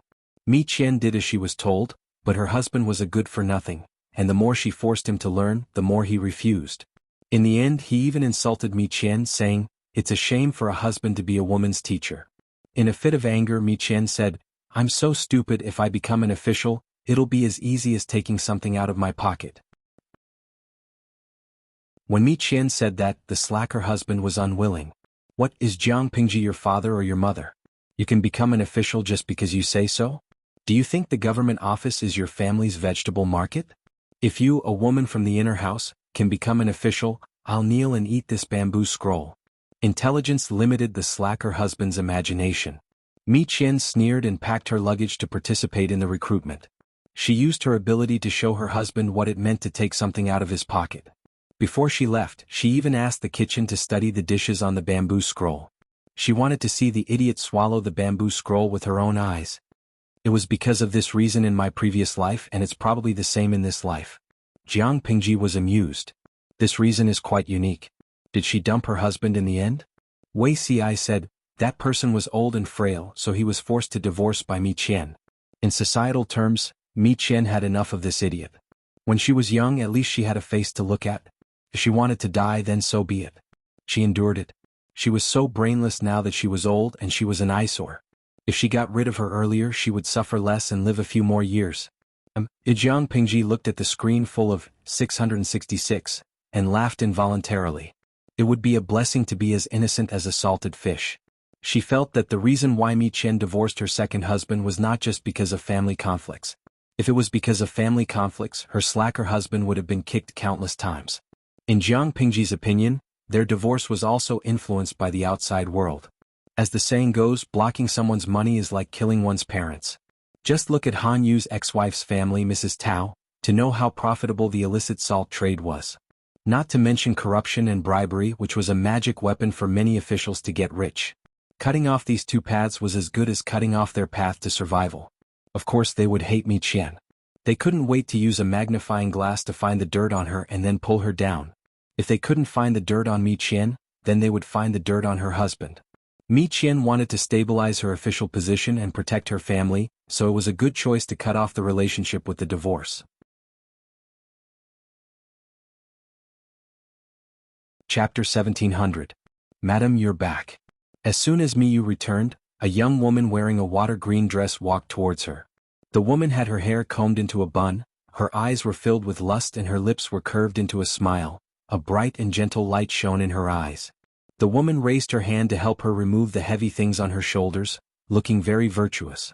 "This servant has already ordered someone to prepare hot water. Why don't Madam go and wash up first? Master is waiting in the room, his temper still hasn't calmed down." Miyu curled her lips in her mind. "I understand." The woman brought a neatly folded set of women's clothing to Miyu, helped her wash up, and helped her dress and comb her hair. Not long later, the woman who was originally dressed as a man became a beautiful married woman, but her lips were habitually pressed down, her eyes were silent, looking a little serious. "How did Madam's test go?" The woman knelt down and helped Miyu tie her belt into a bow, carefully adjusting its position and smoothing out the creases. "Not bad, I have some confidence." "Right, why is he here too?" The woman teased, "He's probably worried that Madam will really let him eat the bamboo scroll." Miyu replied, "Humph, I'm not joking with him." After tidying up the room, Miku went to the main hall. Before she even entered the room, she saw a pale-faced gentleman sitting in the room. If one only looked at his appearance, the man could be considered above average. Unfortunately, he was only an embroidered pillow that looked good but was actually useless. As soon as Miyu arrived, the man started to complain. "What time is it already? Why aren't you eating yet?" Miyu ignored him and sat on her mat. The water-green dress woman brought her a table and set up the utensils. The man became even angrier and shouted at the woman in the green dress, "You're such an idiot with poor eyesight. I'm the head of this house as a concubine, why are you so attentive to her? Hurry up and serve her, don't make me angry." Both of them were blind, all of his concubines were supporting this woman Miyu, they must be crazy. Before he married Miyu, there were 7 or 8 women serving him in the inner courtyard. The women who once fought for his affections, after Miyu married him, all of them seemed to have been drugged, trying their best to please Miyu. What happened to the inner courtyard fighting? He was their man, so what was the point of currying favor with Miyu? How infuriating. This time it was even more outrageous. A woman didn't stay in the inner residence and insisted on coming out to compete with a group of men. She did not follow the ways of a woman, so the concubines in the inner courtyard were also crazy. They fought with each other to go out with her and serve her along the way. If these concubines went to serve Mi Chu, who would serve him? The concubine's hand froze. Mika said expressionlessly, "Ignore him." It was just the barking of a mad dog. There was no need to pay it any mind. The concubine smiled and said, "Yes." The man, whose concubines were these?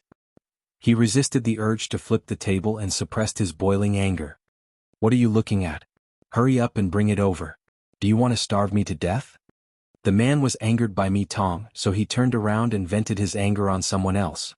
Even when the food was served, his anger still hadn't subsided. "Time to eat." Saying so, the man saw that Mi Tong had already started eating from the corner of his eyes. He was so angry that he almost had a heart attack.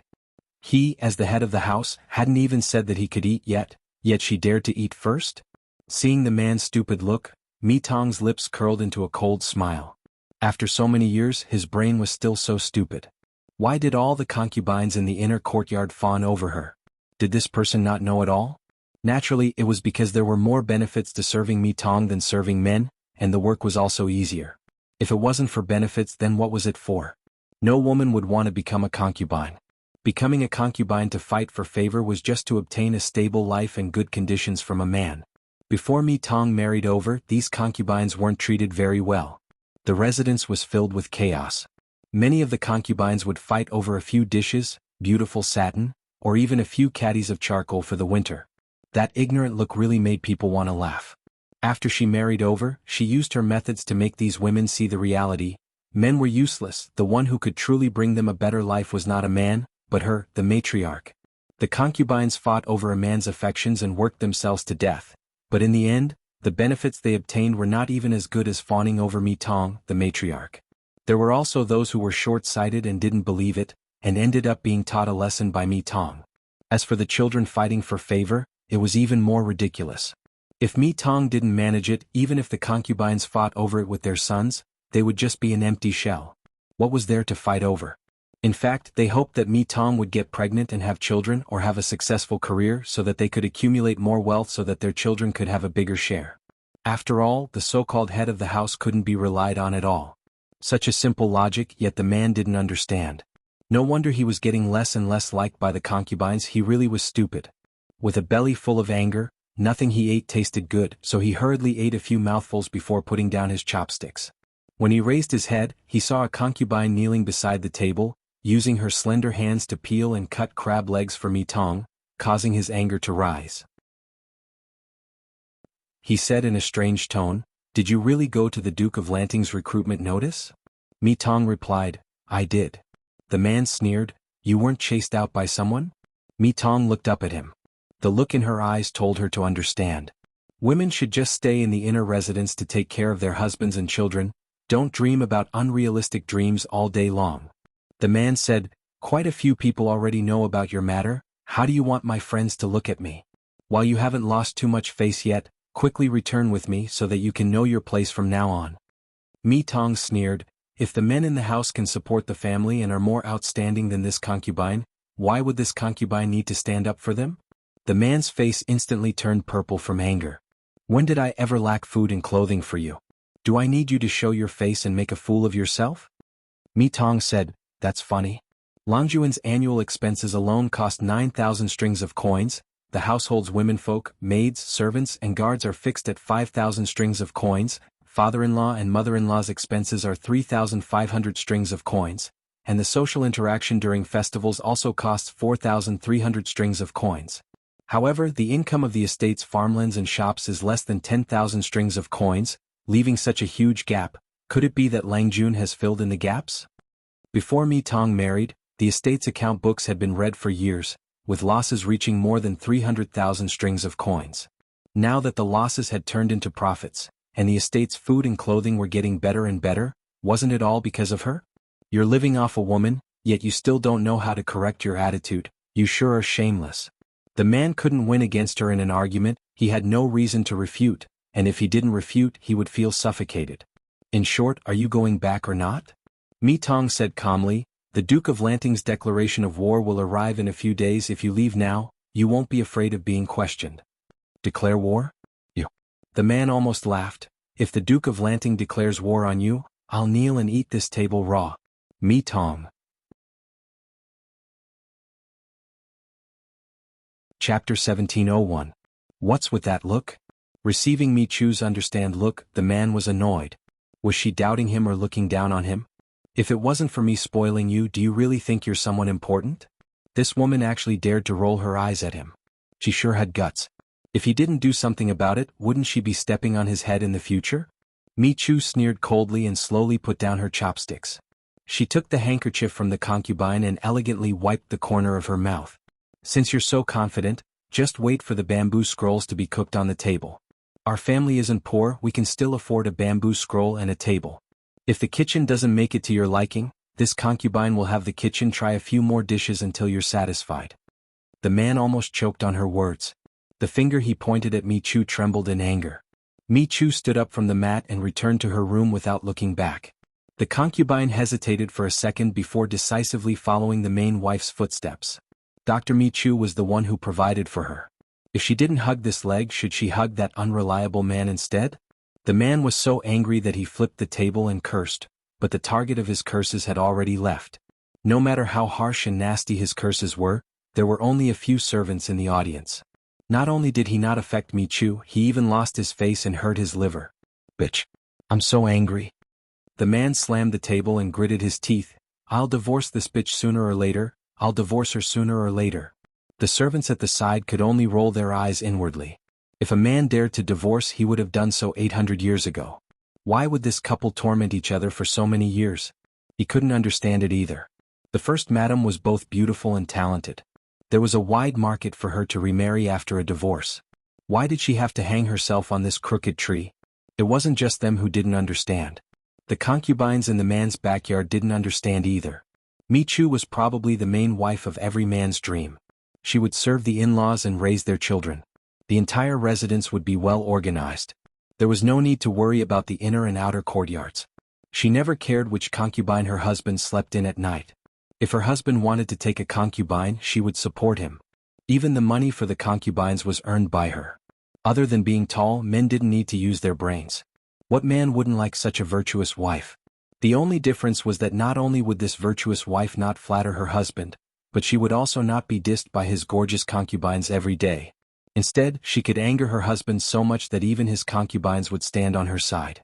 Speaking of which, it was very mysterious. Outsiders couldn't see through it at all. In the study, the concubine used the pair of hands that men love to use to massage Mi Chu's shoulders. Her strength was just right and her technique was also very experienced. Mi Chu was leaning against a table, flipping through a book, his brows furrowed and relaxed from time to time. The concubine couldn't help but advise, "Why doesn't Madam talk to Master?" Mi Chu flipped a page and replied without even lifting her eyelids, "What do I have to discuss with him?"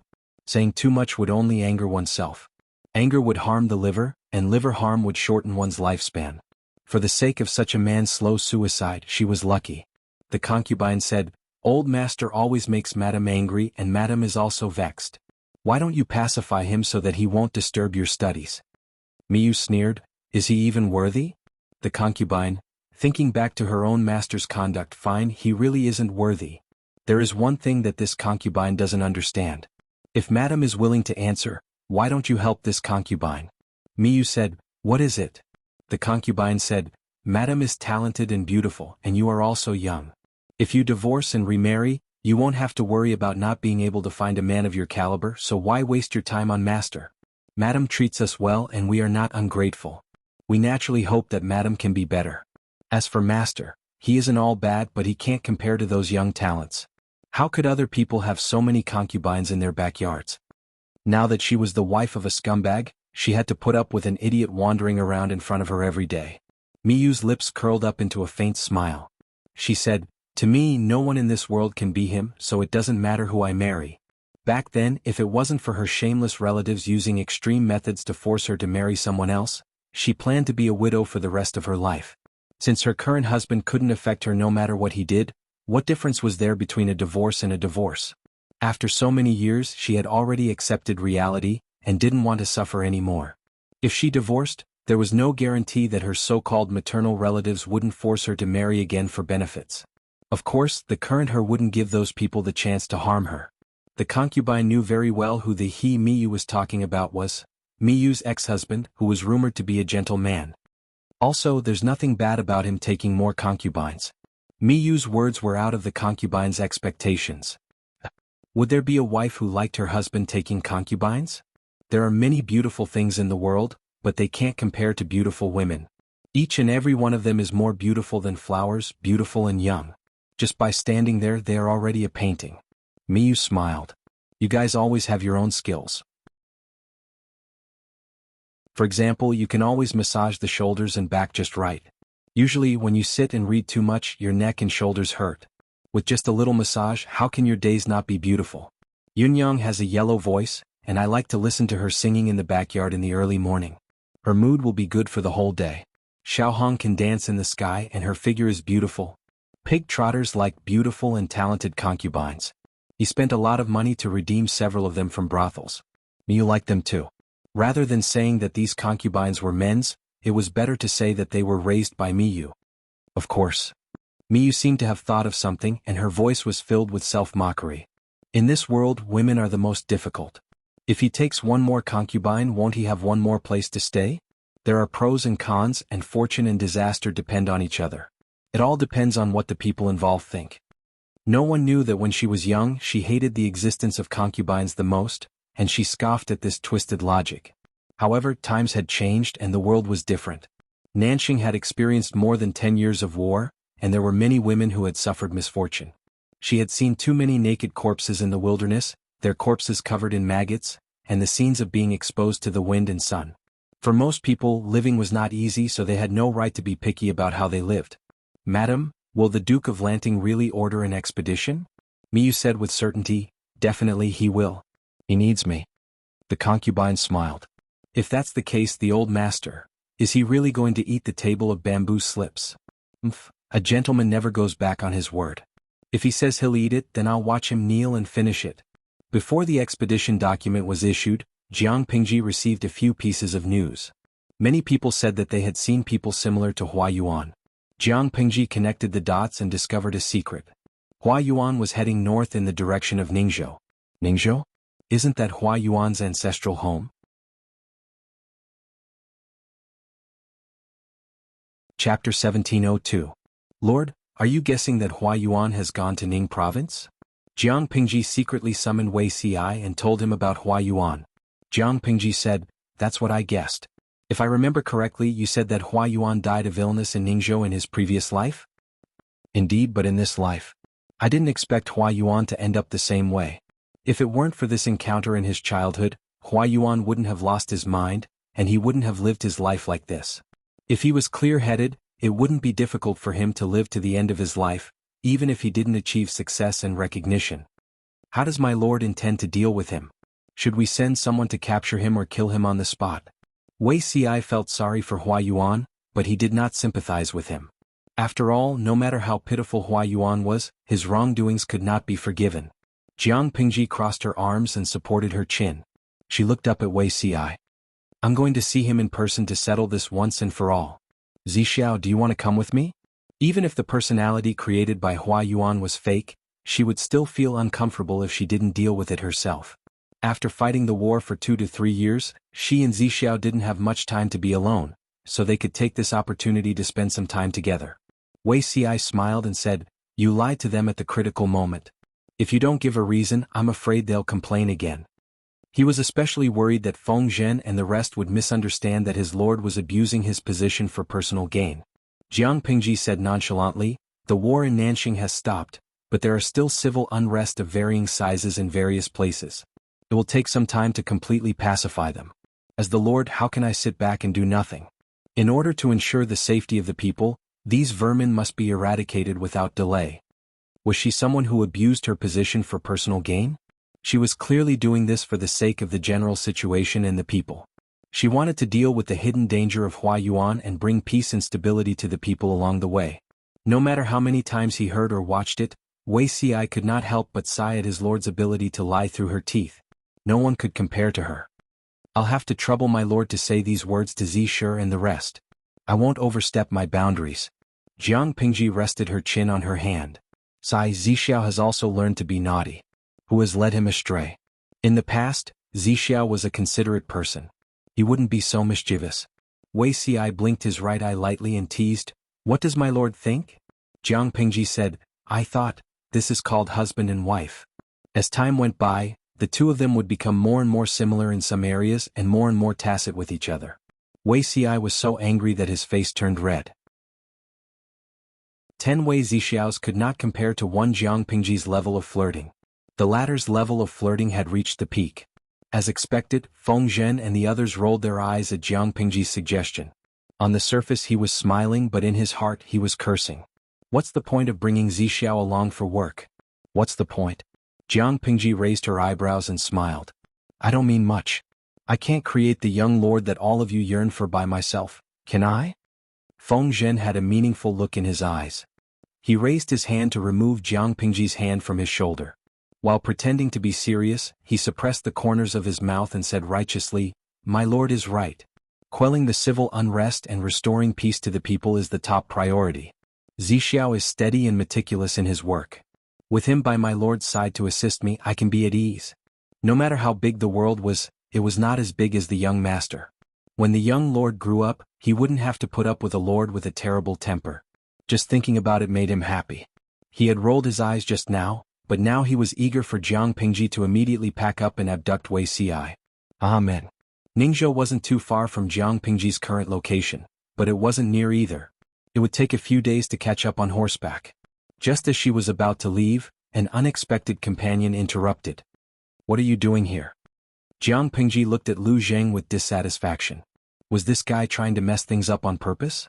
Lu Zheng said, I heard that the Duke of Lanting is going to look for Hua Yuan. I have some accumulated grievances with him, so I can take this opportunity to settle them. Jiang Pingji was about to refuse, but she didn't expect Wei Ci to plead for Lu Zheng with his eyes. How infuriating. You even have to bring along 2 high-wattage light bulbs. Although she was reluctant, she still brought Lu Zheng and his adopted daughter, Kang Xintong. 2 days before the departure, the first batch of names for the conquest was released. The first one was impressively Mi Chu. Mi Chu, one could tell from her name that she was a woman. In fact, she was indeed a woman. The faces of the scholars who lined up behind her darkened.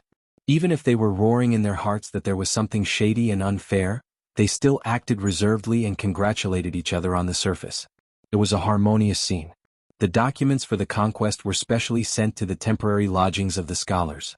When the congratulatory sound of the gong spread from the alley to the manor, Mi Chu was standing in the courtyard and looking at the clouds in the distance.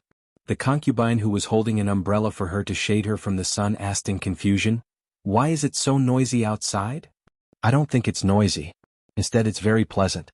Mi Chu said meaningfully, "Tell the kitchen to prepare it." "Madam, we just had lunch a quarter of an hour ago." Mi Chu said. The bamboo stir-fried table was prepared for the master. The concubine was stunned for a moment before she reacted. She immediately smiled and congratulated Mi Chu. On that day, the one who felt the most despair was probably Mi Chu's husband. When the good news of the conquest came, it was as if he heard the sound of a death knell. The words, "My life is over," were circling in his mind. "I won't eat it. I won't eat it even if I die." He would rather kneel to death than eat it. After all, they had been husband and wife for several years. He knew that Mi Chu's personality was the most serious. If she said that she wanted to eat the bamboo stir-fried table, she would definitely stuff it down his throat. "Master, before the madam remembers it, let's escape first, shall we?" The attendant suggested to his master with a bitter expression. "After a while, the madam might forget about it. If we stay here any longer, the madam might come." Of the 36 stratagems, escape was the best. The man hurriedly packed his luggage and escaped with his guards. For a long time, he didn't dare to appear in front of Mi Chu. Mi Chu held a plate of bamboo stir-fried fungus in one hand. Looking at the messy room, she sneered without saying a word. He really can't be helped. Let him be. After this incident, he should be able to rest for a while. The concubine watched from the side with cold sweat dripping down her back. Once again she was impressed by her madam's strength. Anyone with half a brain would know that it was impossible to eat the bamboo stir-fried table. Yet her master took it seriously. Not only did he take it seriously, he even ran away in fear. The news of Mi Chu being at the top of the list flew out as if it had grown wings. Letting a madam rank above me is a great humiliation. Who was Mi Chu? A madam in the inner chamber. He had studied hard for more than 20 years. How could he be inferior to a madam? There must be a conspiracy behind this. The 21st ranked scholar was unhappy. He had a strong and unyielding character. He refused to admit defeat and refused to be conscripted. The onlookers were dumbfounded as they watched the scholar stomp his feet. Then, they watched in bewilderment as the messenger put the document of conscription into his arms and turned to leave. The scholar was speechless. He left just like that? Wasn't he going to ask him to stay? Isn't the Duke of Lanting a woman too? A spectator whispered. It was not like the scholar didn't know that Jiang Pingji was a woman. If he couldn't stand a woman being ranked above him, why did he run to the assessment? Chapter 1703. Sigh, a grown girl can't be kept at home. If she stays, she'll become enemies. I can understand the bitterness of this saying. Lu Zheng looked at his adopted daughter's back as she hurried up and down. He spoke with a tinge of jealousy and sourness. Jiang Pingji glanced at him and said, "You're the teacher's student. How can you use these words so casually?" She made it sound like she was a scumbag who had stolen Lu Zheng's sweet cotton-padded jacket. Lu Zheng snorted coldly and said, "Ever since she saw you, she hasn't had any appetite. It's as if she's lovesick. Now she's serving you attentively. Her vigor makes people envious. Even her father has been forgotten. Tell me, where did I use the wrong context? I've doted on her for nothing. It's fine that you harmed a noble lady in Langya County, but you won't even let off a junior. Does your family Zixiao know?" Jiang Pingji pouted and said, "He's right here. He's not deaf or blind. Of course he knows." Wei Ci, who was innocently implicated in the flames of war, could only smile awkwardly but politely. The journey to Ning province this time was not far, but it was not close either. Considering that the two scholars, Wei Ci and Lu Zheng, as well as the little girl, Kang Xintong, were accompanying them, Jiang Pingji ordered people to prepare a few more carriages. There were more than 1,000 entourage accompanying them. Everything was light. It was true that she was going to see Huayuan, but it was also true that she was going to pacify a small area of civil unrest along the way. It was impractical to bring only a few dozen people. Not to mention whether Feng Zhen and the others would agree, Wei Ci alone would be difficult to pass. Not long after they left the city, Jiang Pingji became a little impatient. She invited Lu Zheng and the others to play chess and chat. Wei Ci wouldn't reject Jiang Pingji's suggestion, but Lu Zheng was different. He rejected the invitation. It was impossible to play chess. It would never be possible to play chess. If Jiang Pingji pressed him against the chessboard in front of his adopted daughter, would he still have any dignity as a godfather? His mental preparation was ultimately ruined by his adopted daughter's sparkling eyes. "Sigh, daughter, you have the opportunity to be close to your idol, but do you know how your old father will be ravaged? How could he have a chance to turn things around when this couple teamed up to bully him? It was impossible for him to turn over. He could only lie flat on the ground and let himself be rubbed against. Only then could he live." Sigh. Lu Zheng looked at the chess game that he could no longer save. He threw the chess piece back with a thud and said, "Until today, I still can't figure out how such a devoted and loyal person like Zixiao could fall in the hands of a person with the style of a prodigal son." Jiang Pingji smiled. "Do you know what human nature is, Xiaoyin?" Lu Zheng didn't understand and couldn't help asking with his eyes. "It's human nature to repeat and repeat. You say the same thing every time you see me.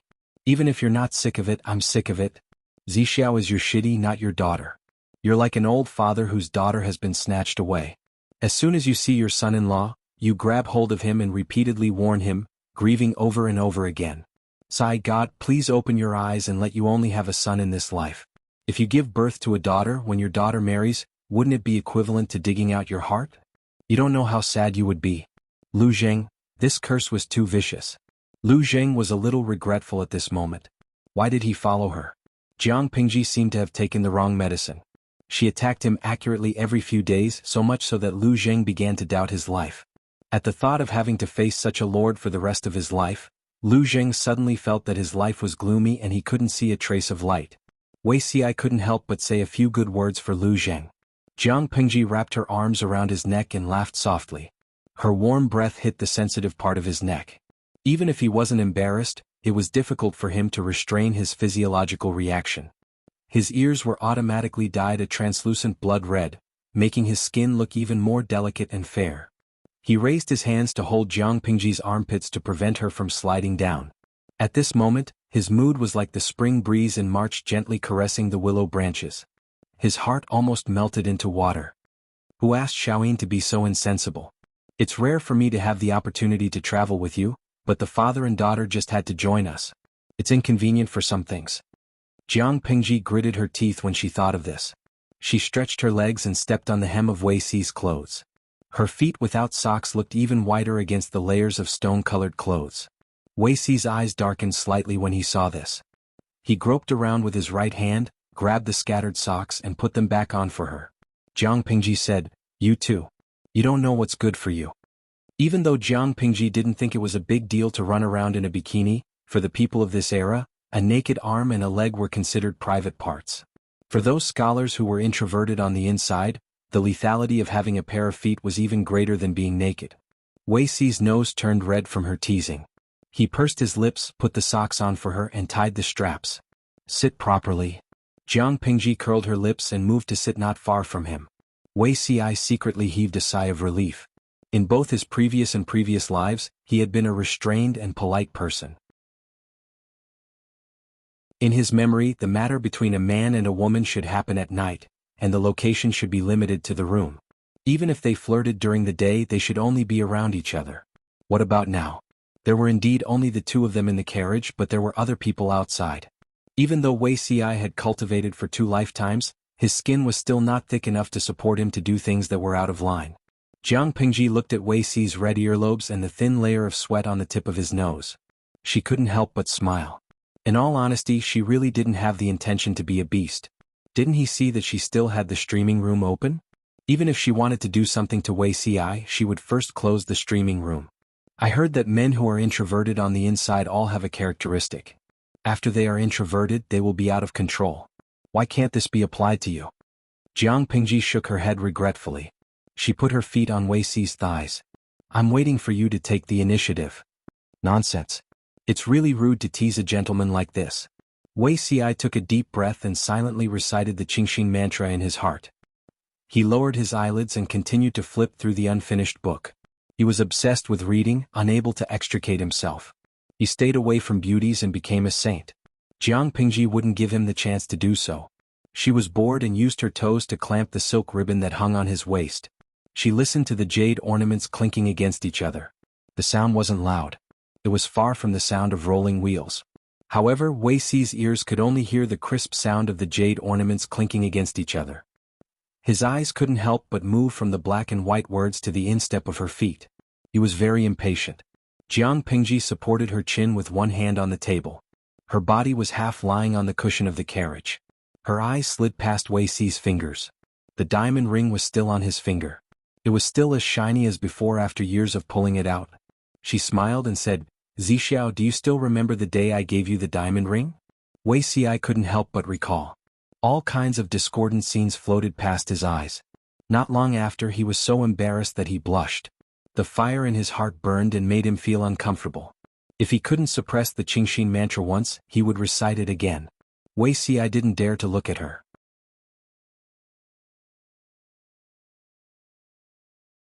Chapter 1704. Get a new batch? These words played in Wei Xi's mind over and over again. His previously calm expression turned into one of embarrassment. Both of them were well aware of what to get. Jiang Pingji could say it openly, but Wei Xi, who was a serious person, found it difficult to say it. Nonsense. Wei Xi forced himself to calm down and scolded her in an embarrassed voice. It was as if he was afraid that the walls had ears and could hear their private conversation. It's improper to have sex in broad daylight. Be more serious, don't let others see. After saying that, he raised his hand and put the book aside. With his sharp eyes, he saw that Jiang Pingji had taken off the socks that she had just put on. He grabbed the socks with one hand and grabbed her swaying feet with the other, putting them back on with a serious face. This time it was a dead knot. Let's see how she can get rid of it. Wei Zixiao, you're really hopeless. Jiang Pingji saw that he was still pretending to be a gentleman. She wailed and leaned back. She kicked his thigh with the tip of her foot to vent her anger. Of course Wei Ci was a real porcelain beauty. She did not dare to use too much strength, lest she accidentally cripple him. Rather than saying that she was venting her anger, it was better to say that she was provoking him or scratching an itch through one's boot. The salted fishes could not stand it anymore. Although Jiang Pingji had a sense of propriety and her actions were not excessive in the salted fish dimension, considering Wei Ci's identity, the salted fishes could not help but break out in cold sweat for him. Killing someone was just a matter of nodding one's head to the ground. Jiang Pingji's method of torturing Wei Ci was to make him suffer a fate worse than death. Tudu Feiqiu, Zixiao is unlucky to meet the streamer. How can a man with high moral standards withstand such provocation? Yi Manqing Mao, this is probably Liu Xiaohui. I feel sorry for Zixiao just by looking at him. Canteen Daffin Auntie, Beauty Ci used his strength to tell everyone that he is a man with integrity. Indeed, he did not move an inch. Everyone was an adult. Some things were tacit. Not to mention that most of the people in the streaming room were experienced drivers. Each one was dirtier than the other. They dared to guarantee with their integrity that these idle fishes were definitely looking for traces of the small tent. Junbun, staring at the crotch of a cat, not moving at all. The ancient gods' attainments in Chinese are indeed beyond our reach. You guys are so dirty that it's scary. The host is so petty and easily jealous. Aren't you afraid that she'll close the live broadcast room out of jealousy? What was a jinx? This was probably a jinx. Just as this salted fish finished speaking, the live stream screen went black. Jiang Pingji used her strength to demonstrate how petty and jealous she was. Those who coveted her were not afraid of being served by the god-slaying sword. After walking for a while, they arrived at a slightly run-down relay station before the sun set.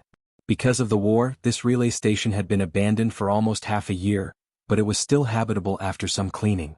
Jiang Pingji used a clumsy excuse that there was only one room in the post station to let Lu Zheng and Kang Xintong sleep in the carriage, which baffled them. There was only one room in the relay station? Did she come up with such a clumsy excuse with her toes? However, the situation was stronger than he was. Lu Zheng could only swallow 10,000 curses in his heart, not to mention how aggrieved he was. People in ancient times did not have much entertainment. Once the sky turned dark, they would wash up and sleep. The rich could still light a candle and sleep later. Jiang Pingji was not a poor person. Lu Zheng had pledged allegiance to her, so he would not be unable to even light a candle. Thus he lit a lamp and read for a while. At the same time he checked on Kang Xintong's learning situation for the day. As a strict godfather, he was very strict with his child's education. After a day's journey, the carriage was also bumpy. Kang Xintong was naturally very tired, but she still forced herself to take the test and prepare for the next day's lessons. After burning 2 oil lamps, Lu Zheng saw that Kang Xintong could not take it anymore, so he sent her back to her carriage to sleep. Lu Zheng was an adult, so he was more energetic than a child. He was not sleepy yet. He wanted to find Wei Ci for a chat, but he realized that Wei Ci was not in his carriage. Lu Zheng? Where did Wei Zixiao go? He asked a few retainers who were on night watch. Some shook their heads and said they did not know, while others said that Wei Ci had just left. Lu Zheng's first reaction was that something had happened to Wei Ci. Then he thought of another possibility. He looked in the direction of the relay station, and his face was as colorful as an overturned seasoning plate. Wei Ci was really in trouble. His chastity had been lost. After all, he was an adult. It was normal for him to have time to do interesting things. However, Lu Zheng felt awkward when he thought of their relationship. Unmarried. Lu Lanting is still as shameless as ever. She has even led Zixiao astray. That was what he said, but when he thought of the future young lord, he could only pinch his nose and bear with it. When the future young master was able to hold his own, he would immediately kick this unreliable big pig trotter away. Unfortunately, Lu Zheng's plan could not be achieved in a short period of time. In the pitch-black room, one could not see their own fingers. Only the sound of a kitten's panting could be heard. It sounded like there were 2 people. When the moon was in the middle of the sky, the intermittent noises gradually died down. Not long after, a woman's slightly hoarse laughter could be heard. Didn't Zixiao say that he dared not overstep his boundaries? Wei Ci's heated brain cooled down, and his rationality returned. As he recalled the previous scene, the temperature of his cheeks soared. Jiang Pingji said, "You are allowed to overstep your boundaries in this matter. After all, it requires 2 people to cooperate. We can do more research." Since she said that, Wei Ci could not continue pretending to be deaf and mute. What if outsiders know about this? How can outsiders know about the pleasures of the bedroom? If you are worried about this, then so be it. We might as well cut our hair. One will become a monk and the other will become a bhikkhuni. We'll cut off our 7 emotions and 6 desires. Since we can't cut off our emotions, we'll be content with our lot and be a secular man and woman. Jiang Pingji said, I feel that I was not restrained just now. I can better understand what the ancestors said about being like a fish in water. How boring is it to be the same? Innovation is the true principle. Jiang Pingji tried hard to turn Wei Si onto the wrong path of being a beast in human clothing, but Wei Si had too much integrity. Her efforts were minimal. You're speaking nonsense. Fine. If you say it's nonsense, then it's nonsense. Her bare arms, which were covered in a thin layer of sweat, nimbly circled around his neck. Jiang Pingji took something out of nowhere and dangled it in front of his eyes. The corners of her lips curled up. She smiled like a man-eating female demon, at least in Wei Si's eyes. The night is long and I can't sleep. Zixiao, can you go to Baiyin village? They fooled around for a long time. It was not until the second half of the night that they fell asleep in each other's arms. The young master that Lu Zheng and the others had been thinking about for a long time was thrown to the ground by Jiang Pingji mercilessly. Tomorrow they would be burned together and their corpses would be destroyed. It was really so.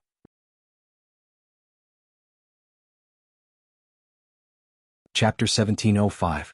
Are you scared? Jiang Pingji sat by the stream and washed her hands. She wiped the god-slaying sword and its scabbard, washing away the bloodstains on them. When she lowered her head to wash her hands, she noticed that Lu Zheng's adopted daughter was looking at her. Jiang Pingji smiled and waved at her, calling her over. Kang Xintong seemed to have woken up from a dream. She seemed to have thought of something. She walked forward with a blushing face and bowed respectfully. I'm not scared. Kang Xintong nodded heavily to make sure that she was not scared. Jiang Pingji used her slightly wet hand to stroke the top of her head. Her movement was not heavy, but it felt heavy and powerful. Even through the hair, one could feel the gentleness from her palm. Kang Xintong did not dare to move, but the blush on her face deepened. I'm scared. I saw that your face was whiter than the white clouds in the sky. Fear is not a shameful emotion, not to mention that you're still a child. Jiang Pingji let Kang Xintong sit beside her. The little girl sat on one side reservedly, her eyes darting around. Kang Xintong said, I'm really scared, but Master Lanting is here. I'm not afraid of anything. Jiang Pingji looked at the undisguised adoration and joy in her eyes. She could not help but smile. Well, if Shaoyi knew, he would be furious. The daughter he raised with so much effort was stolen by me. Jiang Pingji shook off the water on her hands, wiped the water off the god-slaying sword with a handkerchief, and put it back into the scabbard. Kang Xintong said, My adoptive father admires Master Lanting very much. He speaks highly of you in private. Jiang Pingji could not help but laugh. Little girl, Lu Zheng will cry if he hears this. Thinking of the Red Lotus Saint girl that Wei Si mentioned, Jiang Pingji felt that the little girl in front of her was cuter. There were countless possibilities in life.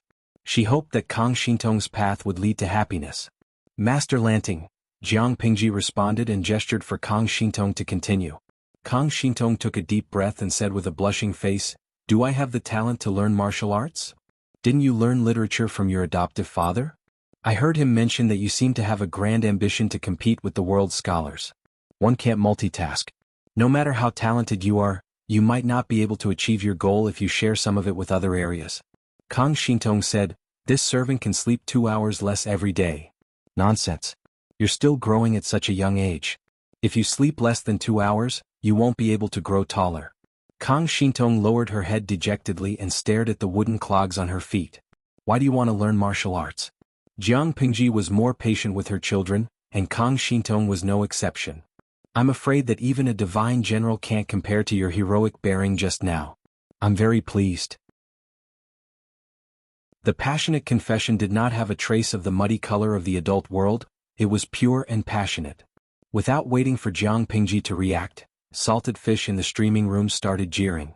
Gui Kai Guofengxiu, in this live streaming room that sells dog meat, you can watch any of your cute scenes except for the harem fights. Whether it was the gay love between two men, the passion between a man and a woman, or the love between a woman and a woman, there were many kinds of explosive news, and you could choose from them. It's not that I want to criticize you, but can you control your hormones? Don't mess with children. The Lord of Destiny, I don't believe that this is a proper streaming room anymore, and the host is even more so not a proper host. Xiaoshe Wushuang, spending all my money to buy a new batch of CP shares, even though it's bound to be a loss, I won't regret it. Jiang Pingji laughed and said, just because of this reason? Even though her goal was Huayuan, it was also true that she wanted to eradicate the civil unrest along the way. Nanxing was a vast territory. Jiang Pingji's army had conquered the whole of Nanxing in name, but there were still many places that were uninformed that were occupied by rebels and bandits. The local people were being bullied. She had just defeated a group of more than 1,000 rebels. The rebels were a group of unorganized and undisciplined mobs, so she got rid of them quickly and easily. However, there was not much difference in the number of people on both sides, so a wave of bandits rushed in. Jiang Pingji could only clean them up along the way. Coincidentally, this scene fell into Kang Xintong's eyes. She did not know what the girl was thinking, but she came over to tell her that she wanted to learn martial arts. Kang Xintong blinked, her eyes filled with determination. I also want to wield a knife and a sword. If an accident happens, I will at least be able to protect myself. Her foster father could draw his sword, but she was a burden.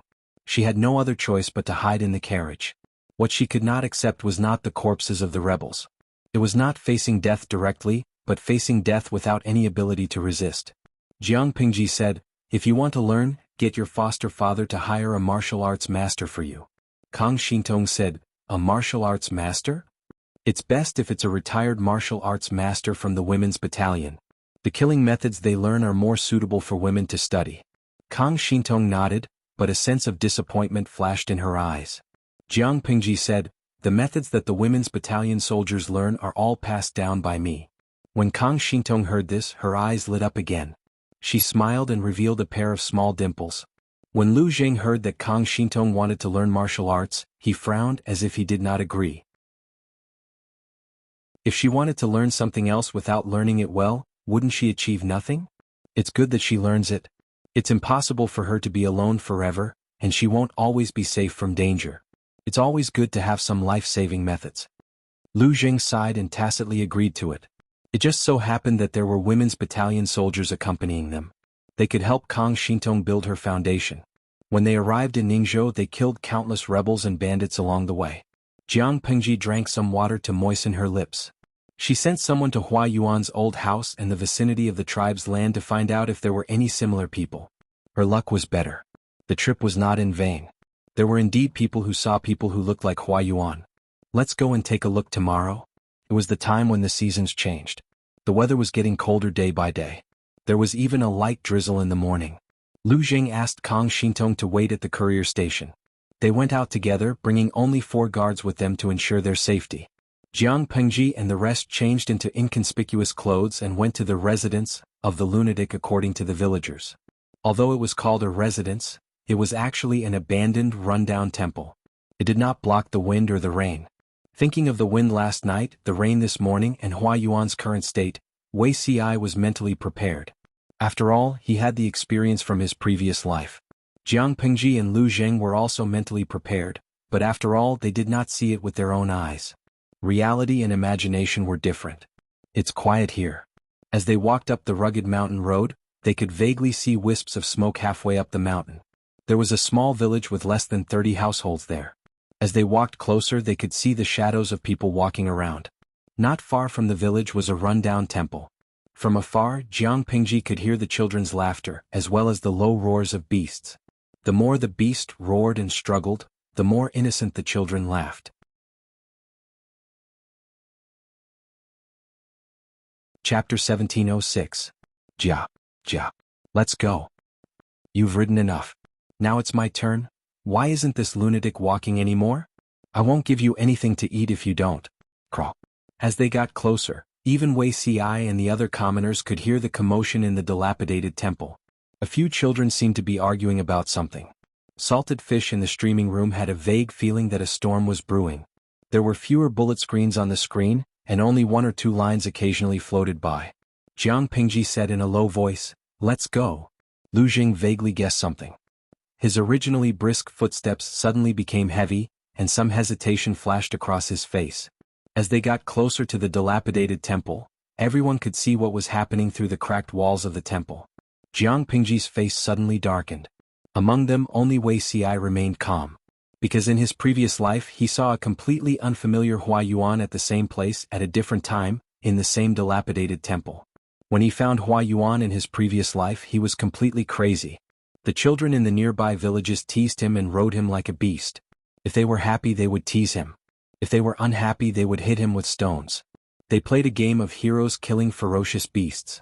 The children played the heroes, and Hua Yuan was the ferocious beast that they killed. These children were naturally evil. When they were naughty, they would put their urine and feces in broken pottery bowls and tease Hua Yuan to drink or eat.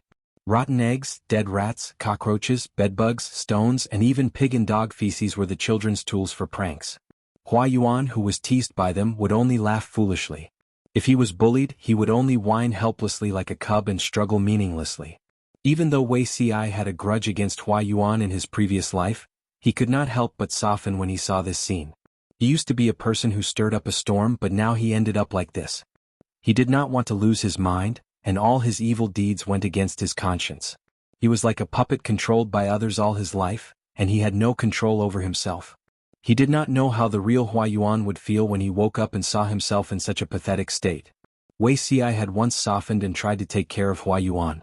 On the second day he received news that Hua Yuan had died in front of his deceased parents' graves. Perhaps death was the true release. He never thought that a similar scene would play out before his eyes for the second time. "What are you doing?" Jiang Pingji strode into the dilapidated temple. The 5 children of different ages were startled. They saw a few nobles in clean clothes standing outside the dilapidated temple. They could tell at a glance that they were not ordinary people. The one in front was very scary. They screamed and wanted to escape. One of them was riding on a beggar with unkempt hair and a dirty face. His legs were short and he couldn't move fast. When he turned over he was so scared that he fell down. If it were anyone else they probably wouldn't bother with a few children. Jiang Pingji was different. The child who escaped quickly was caught by the servants. The chubby boy bumped into her and she lifted him up by the collar. Children were the most sensitive. They could sense Jiang Pingji's aura more clearly. That was why Jiang Pingji liked children, but they didn't like her very much. The chubby boy's reaction was even more realistic. He didn't know how to struggle after being caught. He was so scared that he kept crying.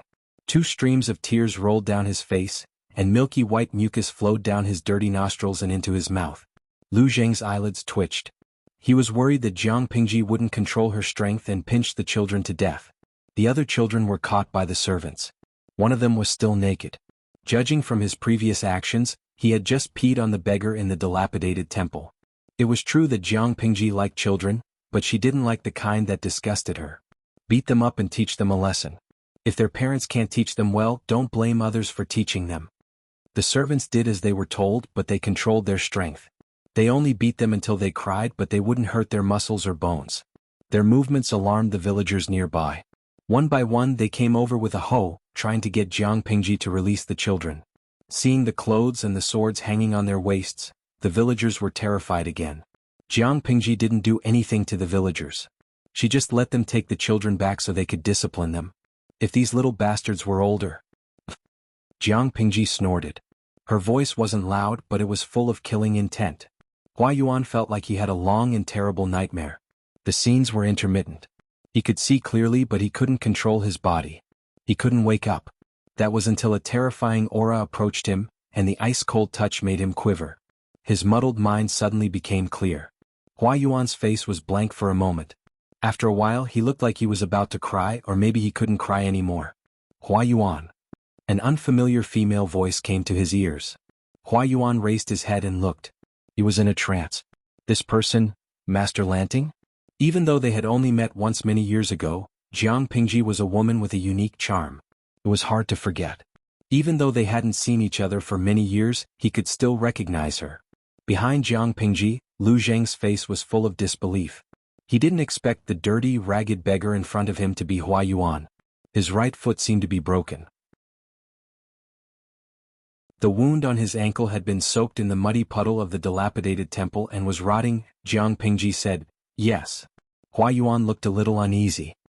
He smiled bitterly and said, "I'm sorry to have let you see such an indecent scene." Jiang Pingji asked, "Have you regained your senses?" Hua Yuan sighed and said, "The illness of insanity will only end when one dies. I'm still clear-minded for a moment, but I might go crazy again after a while.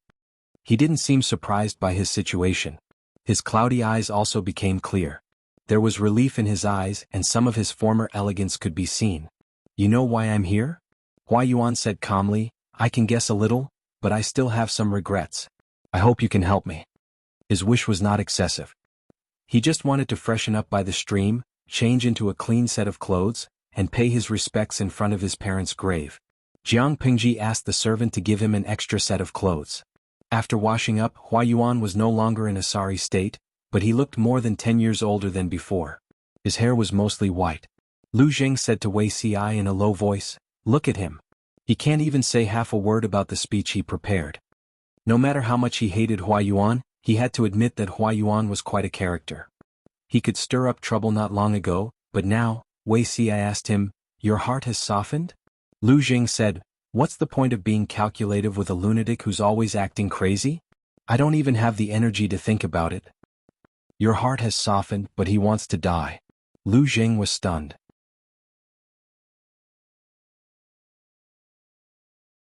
Chapter 1707. Hua Yuan supported himself with a tree branch and limped up the mountain. His crippled leg could only drag on the ground. Because the mountain road was rugged and difficult to walk on, he was so tired that his forehead was sweating and his chapped lips curled up. Lu Zheng glanced at him and couldn't bear to look away. Outsiders felt sorry for him, but Hua Yuan seemed to have lost his sense of pain. There was no expression of pain on his face, but some relief and urgency. The closer he got to his destination, the more urgent his steps became. He even hopped on one leg for the last few steps. No one made a sound, but one of the squires accidentally stepped on something while walking, making a cracking sound. Hearing the movement, Jiang Pingji turned her head and glanced at it. She found that the squire had stepped on a piece of dirty human bone buried in the mud. Hua Yuan wasn't surprised. He turned around and walked over. He squatted down and picked up the bone that the squire had stepped on. His expression was somewhat absent-minded. He sighed and said, after the disaster of Nanman, everyone felt insecure and uneasy. Our clansmen had to move away to avoid the disaster. Only a few loyal servants stayed behind to take care of the ancestral house and guard the clan's graves to prevent the people nearby from going up the mountain to dig up the graves. He said it calmly, but the others reacted differently. Lu Zheng looked down and Jiang Pingji was expressionless. Lu Zheng secretly observed Jiang Pingji from the corner of his eyes. Jiang Pingji had done this many times. There were many gold-rating officers under her command. When she fought with Shui previously, she relied on this method to alleviate the shortage of rations. Because of this, she angered the Nanxing aristocrats in Fan province and other places. The Nanxing family rebelled and was finally wiped out by her. Yu Wu Fengqi, haha, Lu Zheng's eyesight is amazing. Lovers Zicheng Xiaomei, I really want to stuff the microphone into the streamer's mouth and interview her about her current mood. Ren Konghong, there's no need for an interview. I bet on the streamer's integrity. She must be smiling on the outside but cursing in her heart. Jintian Jigging, it seems that the streamer has dug up more graves than Bosch Chow. Do you know about gold-rating officers? Jiang Pingji was a model worker among the streamers. She had been in the wind and rain for so many years. She was occasionally delayed, but she was never absent. The salted fishes had practically watched her grow from the age of 12 to the present. They had witnessed her development and growth for more than 10 years, so they knew her inside out. When she gave the order to dig up the graves to replenish the military supplies, many of the salted fish expressed their opposition, but most of them chose to remain silent. It wasn't that the salted fish were cold and heartless, it was just that their rationality told them that Jiang Pingji's behavior was not wrong in the context of her era. As spectators, all they could do was send bullet screens to watch the show. They could not control Jiang Pingji's life. Things had changed with the passage of time. Now that this matter was brought up again, the salted fishes could only laugh and laugh. Hua Yuan didn't seem to notice the awkwardness in the atmosphere. He continued to speak in a hoarse voice. There are a few villages on the mountain and at the foot of the mountain. In the villages, there are often hooligans who don't work in production but do some shady business. They sneak up the mountain to dig robbers' holes and steal the funerary items from the tombs to sell. If that was all, then it was fine. If the dead can be buried with the living, it can be considered as accumulating good karma after death. Unfortunately, most of the villagers are despicable and greedy. Not only do they steal the funerary items on the outside of the coffin, but they also want to take the things inside the coffin. In the end, they even split the coffin and used it to make fire. It's a pity for these poor people. They were famous for a time when they were alive, but they died without a burial place. On this point, Jiang Pingji could be considered to have moral integrity. The gold rating officers did dig up graves and steal money, but they wouldn't go so far as to remove the things worn on the bodies and not even leave a coffin behind. Of course, this was just the pot calling the kettle black. There was no difference in essence. The grave of Hua Yuan's parents was also destroyed. There was a robber's hole that had been filled in nearby. It looked full of potholes. Even though it had been destroyed beyond recognition, one could still see the wealth of the deceased when they were alive. This was not a standard that ordinary people could have. Most of the graves nearby were overgrown with weeds, and some were even used as nests by small animals. Only the grave of Hua Yuan's parents looked rather clean. The weeds around it had been carefully pulled out, and there were no bones scattered outside. There seemed to be no need to guess who had tidied it up. Hua Yuan looked at the grave. He seemed to be in a trance. His eyes were filled with tears. His parents had died of the plague when he was young. His uncle and aunt had taken advantage of his young age and stolen his family's wealth. They had caused him to live in pain from a young age to a young man.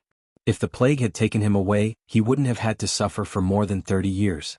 Hua Yuan knelt in front of his parents' grave and whispered. Jiang Pingji didn't disturb him. She just watched quietly and treated herself as the background. After about a quarter of an hour, Hua Yuan's eyebrows relaxed. It was as if a burden had been lifted from his heart. His breathing became stable. Hua Yuan bowed to Jiang Pingji and said sincerely, "Thank you, Master Lanting." Jiang Pingji said, "Do you know that when you lost your mind, you called yourself Lu Shi?" Hua Yuan wasn't surprised by her question. Apart from that, he couldn't think of any other reason why a noble would appear before him. "I didn't know about it before. I only found out about it later." Hua Yuan's breathing fluctuated as he talked about it. He seemed to be suppressing his emotions, but his eyes revealed his true feelings. Remorse and pain almost drowned him. Of course, these emotions weren't directed at Jiang Pingji.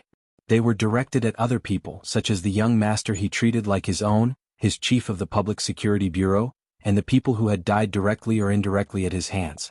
He didn't intend for those people to die, but he did cause them to die. Hua Yuan didn't want to explain himself. He only wanted to seek relief through death. "Can I see him?" Jiang Pingji's suggestion was beyond Hua Yuan's expectations. His expression froze in shock. "It's not impossible, but... Master Lanting, you don't know. That thing seems to be especially afraid of you." Hua Yuan could wake up and temporarily regain his sanity because Jiang Pingji's breathing was close. Jiang Pingji said, "Are you saying that you can't make him come out?" Hua Yuan said shamefully, "This isn't something I can control. If he could control the appearance of those annoying personalities, he wouldn't have ended up like this." Jiang Pingji said, "If that's the case, it's a pity." When she first met Hua Yuan, she could tell that there were many personalities in his body. Now that she looked at him again, those messy personalities were gone. What replaced them was a muddy and broken secondary personality. It was like the product of the personalities devouring each other. This secondary personality was probably the so-called Lu Shi. Even if he was awakened, he would still be an irrational monster. "I'm not that crazy to kill my own child in front of my parents' graves. I'll give you a chance. End it yourself." Jiang Pingji's hand, which was on the god-slaying sword, dropped. She threw a dagger to Hua Yuan. Hua Yuan looked at the dagger and smiled.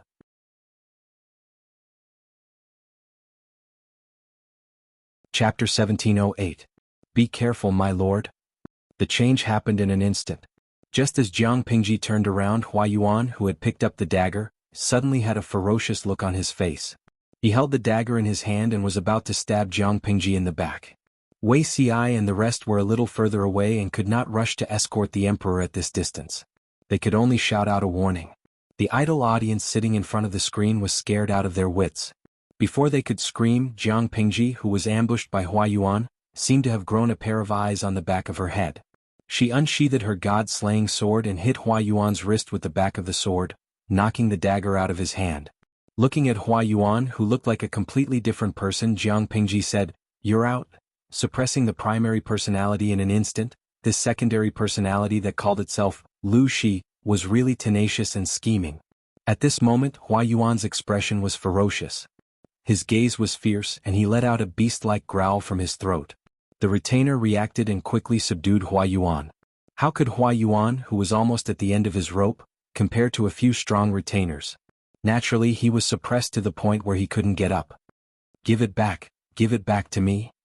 Hua Yuan no Lu Shi, the secondary personality, stared at Jiang Pingji's face with hatred and hatred. Jiang Pingji asked him calmly. Return what to you? Return my body to me. I am Lu Shi. I am the ruler of the world.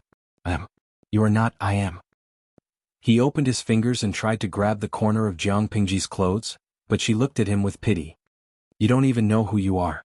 Don't you think that's too sad? How could the other party be willing to listen to what she said? He tried for a long time but still couldn't get close. In the end he could only roar in pain. The red veins that covered his eyes made him look especially terrifying. Even when he was out of control he was still quite strong. The squire had no choice but to use extreme measures. One of them pressed down on Hua Yuan's head and forced him to lower his head. You monster! You've taken over my body. You're the monster. His voice carried the hoarseness of a wild beast. Even though he was restrained by several subordinates, he still used all of his strength to resist. Go catch her. She's a monster. Lu Zheng and Wei Ci caught up to them. They were so frightened that their breathing was in disorder. Their faces were still full of shock. Is the Lord all right? Why did Hua Yuan suddenly lose his mind? The scene from before was truly too thrilling. Who could have imagined that Hua Yuan would suddenly launch a sneak attack? If not for the Lord's superb martial arts, she would have been ambushed. Just thinking about that scene, Wei Ci's face was as pale as a wall that had been painted white. Jiang Pingji comforted them with a gentle voice. Don't worry, a mere madman can't hurt me. Don't you know how powerful I am? Not to mention that Jiang Pingji was always on guard. Even if she was defenseless, the opponent would not be able to hurt her at all. Wei Ci secretly glanced at the deranged Hua Yuan and suggested in a low voice. Your Highness, you should hand him over to Ci and Xiaoyin to deal with. He still had a lingering fear from the scene just now. He was really worried that something bad would happen again. Jiang Pingji waved her hand and refused. She would be even more worried if the two of them were to face the crazy Hua Yuan. It doesn't matter. I have something to say to him. I'll be fine after I'm done. Wei Ci and Xiaoyin could not argue with her, so they could only obey her orders and retreat. Before the entourage retreated, he used hemp rope to tie Hua Yuan up. He used a lot of strength and almost lost a lot of weight. Jiang Pingji looked at Hua Yuan, who was unable to break free, and the corners of her lips curled into an unfriendly smile. She used a volume that only the two of them could hear and asked, You said you are Lu Shi? Hua Yuan's second personality stared at Jiang Pingji with a venomous gaze, as if he wanted to use his eyes to kill her. I said you are pitiful. You really are pitiful. You've lived such a painful life that you can't tell the real from the fake. Jiang Pingji did not mind. Instead, she smiled and squatted down to eye level with him. Lu Shi died at the age of 12. The person in front of you who is using the identity of Lu Shi is someone you don't even know. Tell me, are you Lu Shi, or the me in front of you? This personality, to be precise, should be the Jiang Pingji in Hua Yuan's imagination. The reason why he called himself Lu Shi was that Jiang Pingji's real identity had never been made public. What do you mean? The second personality panted as if he wanted to see through Jiang Pingji's facade. Jiang Pingji said, I mean there is no Lu Shi in this world.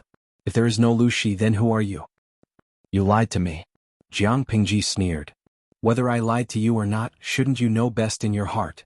As she spoke, she reached out and touched the space between his eyebrows with 2 fingers. It was a simple action, but it made the other's body tremble uncontrollably. What are you trying to do? He tried to turn his face away from her hand, but he failed repeatedly. Go to sleep. Everything will be over when you wake up. As soon as she finished speaking, the second personality felt a force pulling him out of his body. His limbs and bones were in excruciating pain. Demon? Sorcery? After a while, Jiang Pingji's hand clenched into a fist, as if she was holding something in her palm. She exerted a little force and crushed it. The second personality only had time to let out a short and sharp scream before he quickly calmed down. After that, Jiang Pingji's gaze did not leave Hua Yuan. She watched as his eyes turned from cloudy to clear and his rationality returned. When he realized what had happened, Hua Yuan could only smile bitterly. I, Master Lanting, have failed to live up to your good intentions. Jiang Pingji had kindly given him a chance to kill himself to preserve his dignity. She did not expect the second personality to jump out and cause trouble. After all the twists and turns, she still had to do it herself. If there is a next life, open your eyes wide and reincarnate into a good one. She did not like Hua Yuan, but most of her disgust was directed at the second personality who stirred up trouble. Compared to her, the main personality was somewhat innocent. Hua Yuan heaved a sigh of relief. Thank you. As he was about to die, he did not mourn. Instead, he smiled in relief. To him, death was liberation and a new lease of life. As soon as he finished speaking, a dazzling white light flashed before his eyes. His neck felt slightly cold. Before he could even feel the pain, his head had already fallen to the ground. Go and bury his body. Build a new grave next to his parents. If we leave him alone, he will most likely become dinner for the beasts nearby. Jiang Pengji sheathed the god-slaying sword and ordered her entourage, gather a complete corpse for him. When they descended the mountain, Wei Xi saw that his lord was still pursing her lips. He thought she was still angry about Hua Yuan. My lord, you don't seem to be in a good mood. Is it because of Hua Yuan? Jiang Pengji said, half of it is and the other half is not. According to Wei Xi, Hua Yuan had lost his mind in his previous life. However, the fact that he had split into a Lu Shi in this life made Jiang Pengji somewhat concerned. She had personally come to take a look, thinking that there would be some clues. She did not expect it to be simple schizophrenia.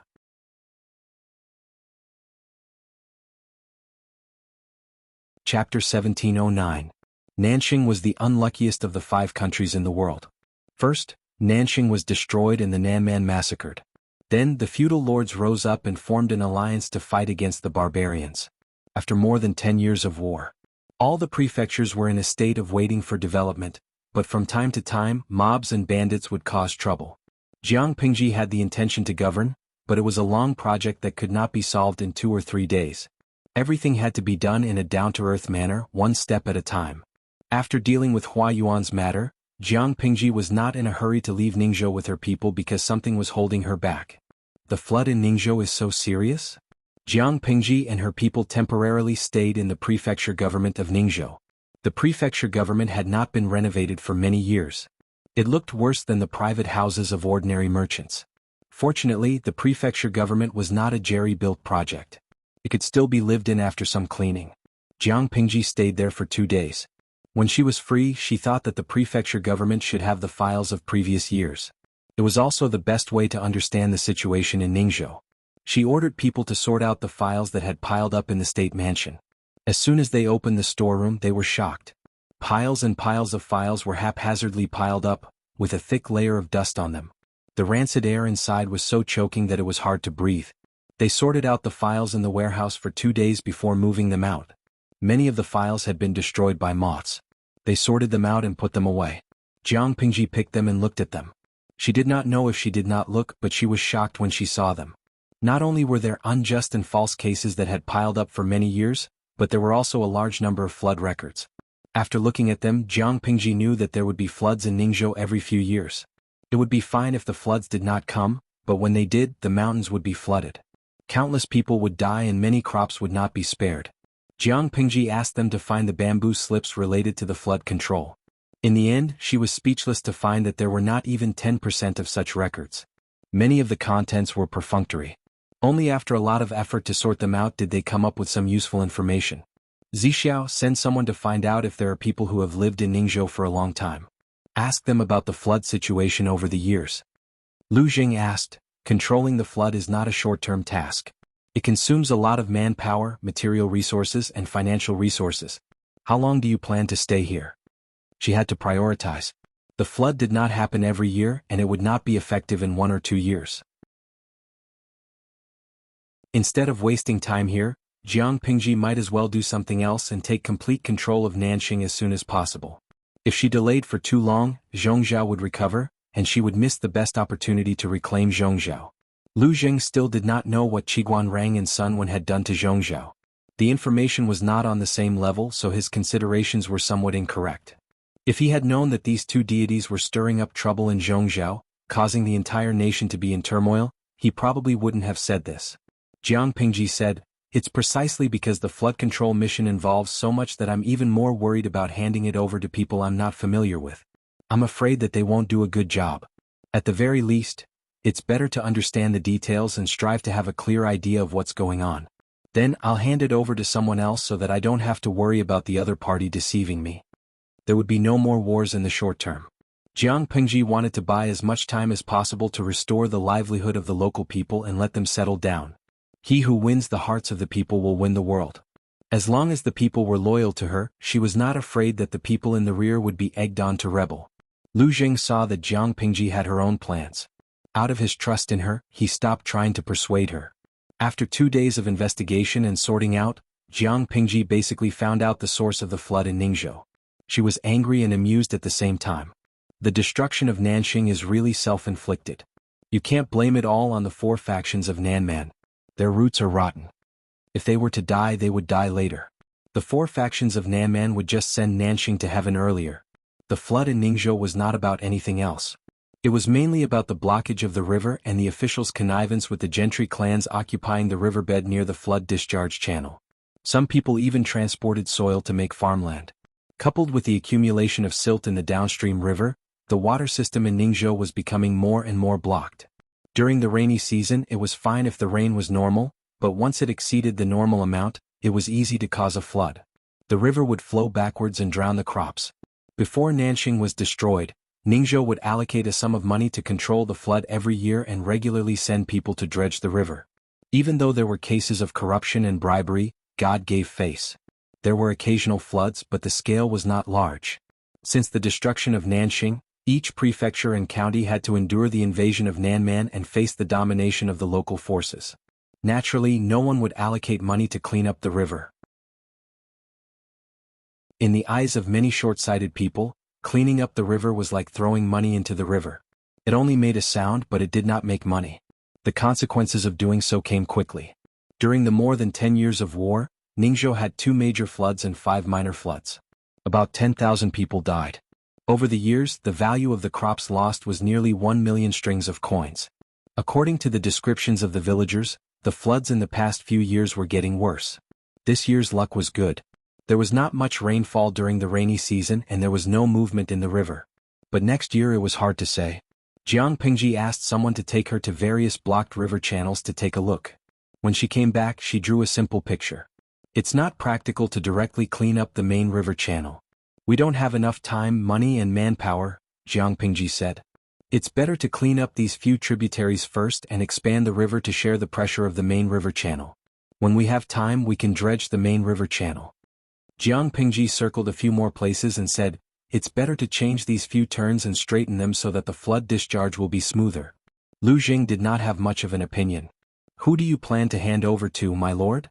The original government office in Ningzhou had collapsed. Before Jiang Pingji attacked, the internal affairs of Ningzhou were controlled by the local gentry. It was almost like a local court. She cleaned up a wave and got rid of the vermin, but there was no one available. Jiang Pingji thought about it and said, didn't we issue a recruitment order a while ago? The first batch of conscription has been issued. Pick a few reliable people from them.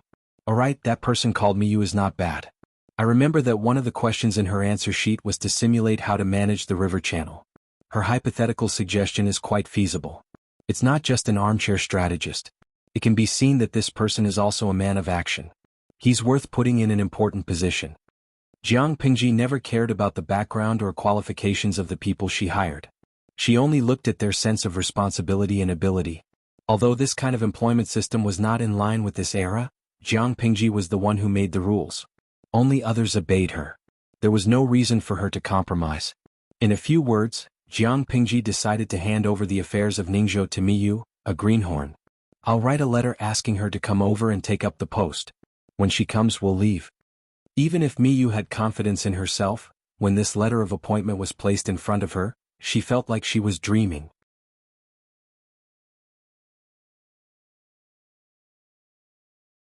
Chapter 17:10. Milady, is this true? When it was time for dinner, the concubine delivered a sumptuous meal to Miyu on time. Unexpectedly, she was staring at a letter of appointment in a daze. She casually asked what was written on it, and Miyu said that it was a letter of appointment from Duke Lanting ordering her to take up her post in Ning province. The concubine was shocked.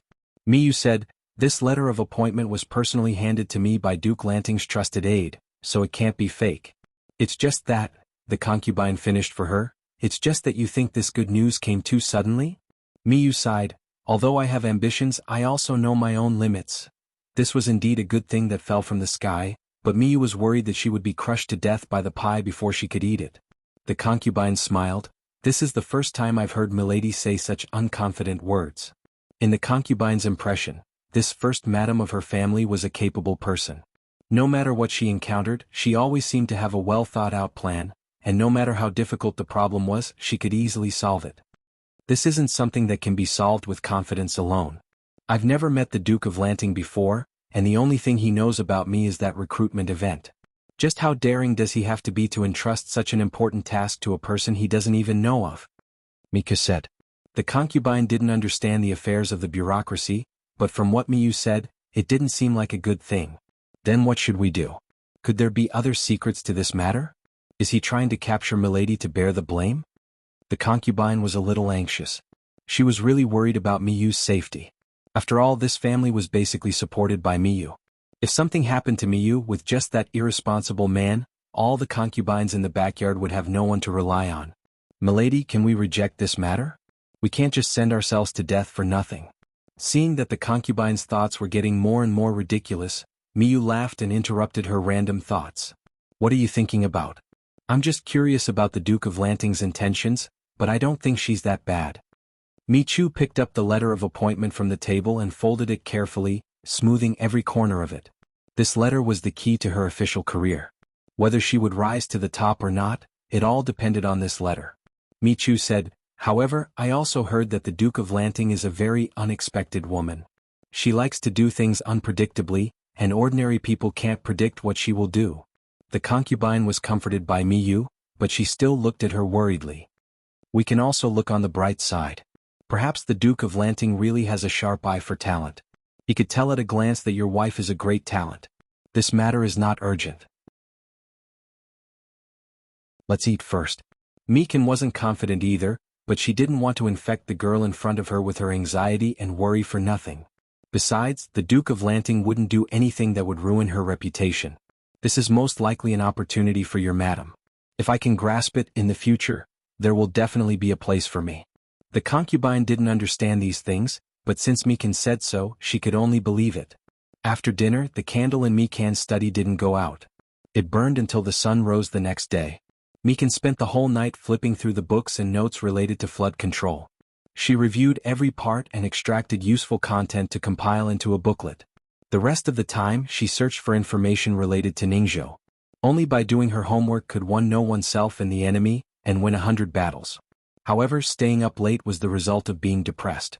She slept for 4 hours, freshened up, and hurried to the prefecture's government office. Before Mikan arrived, Feng Yu mentioned her to Yang Si. Outsiders didn't understand Jiang Pingji, but they had been serving her for nearly a decade. They knew what kind of person their lord was. Jiang Pingji never did useless things. Since she chose Mikan, it must be because she was competent, not because of other reasons. However, in the eyes of outsiders, it was probably not a surprise but a shock. The Lord's letter of appointment probably scared that person. He hasn't come to take the roll call at this time. Could he have been scared away?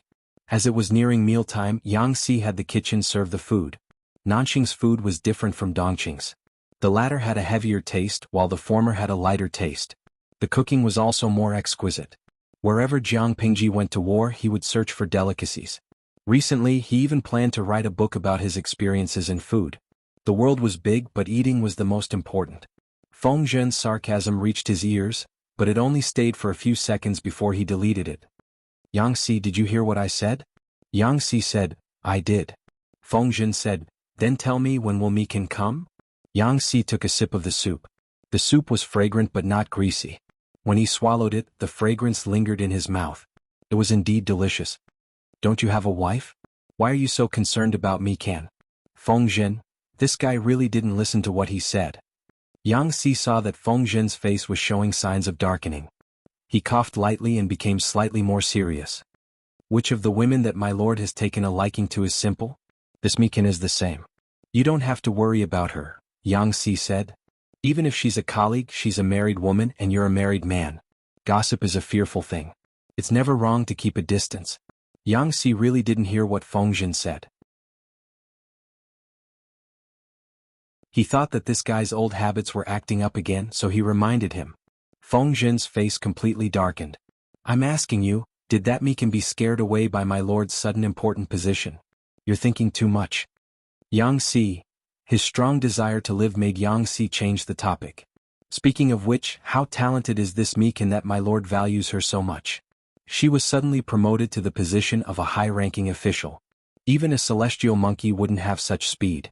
Feng Zhen wasn't that easy to fool. But before he could say anything, someone outside said that Meekin was here. The two of them were suspicious. Why is she looking for us instead of going to the roll call ceremony? Let her in. When Meekin came, she brought a pile of bamboo slips and cloth. She was here to ask for advice. Yesterday, I received my lord's letter of appointment appointing me to Ning province. I'm terrified and deeply feel that I'm incompetent. I'm afraid that I'll let my lord down. I spent the night looking for a lot of information related to flood control, but I'm inexperienced and there are still many things I don't understand. Meekin lowered herself and treated Yang Si and Feng Zhen with even more respect. She didn't have the slightest bit of arrogance and complacency after gaining power. She hadn't been in officialdom before, but she knew that being put in an important position as soon as she arrived would more or less attract the dissatisfaction and hatred of some people. She didn't know what Yang Si and Feng Zhen thought of her, but she knew that she had to correct her attitude and reduce the hatred as much as possible. If she could learn something from the two of them to help her take fewer deeders, that would be even better. Feng Zhen and Yang Si looked at each other and understood what the other meant. This Meekin was interesting.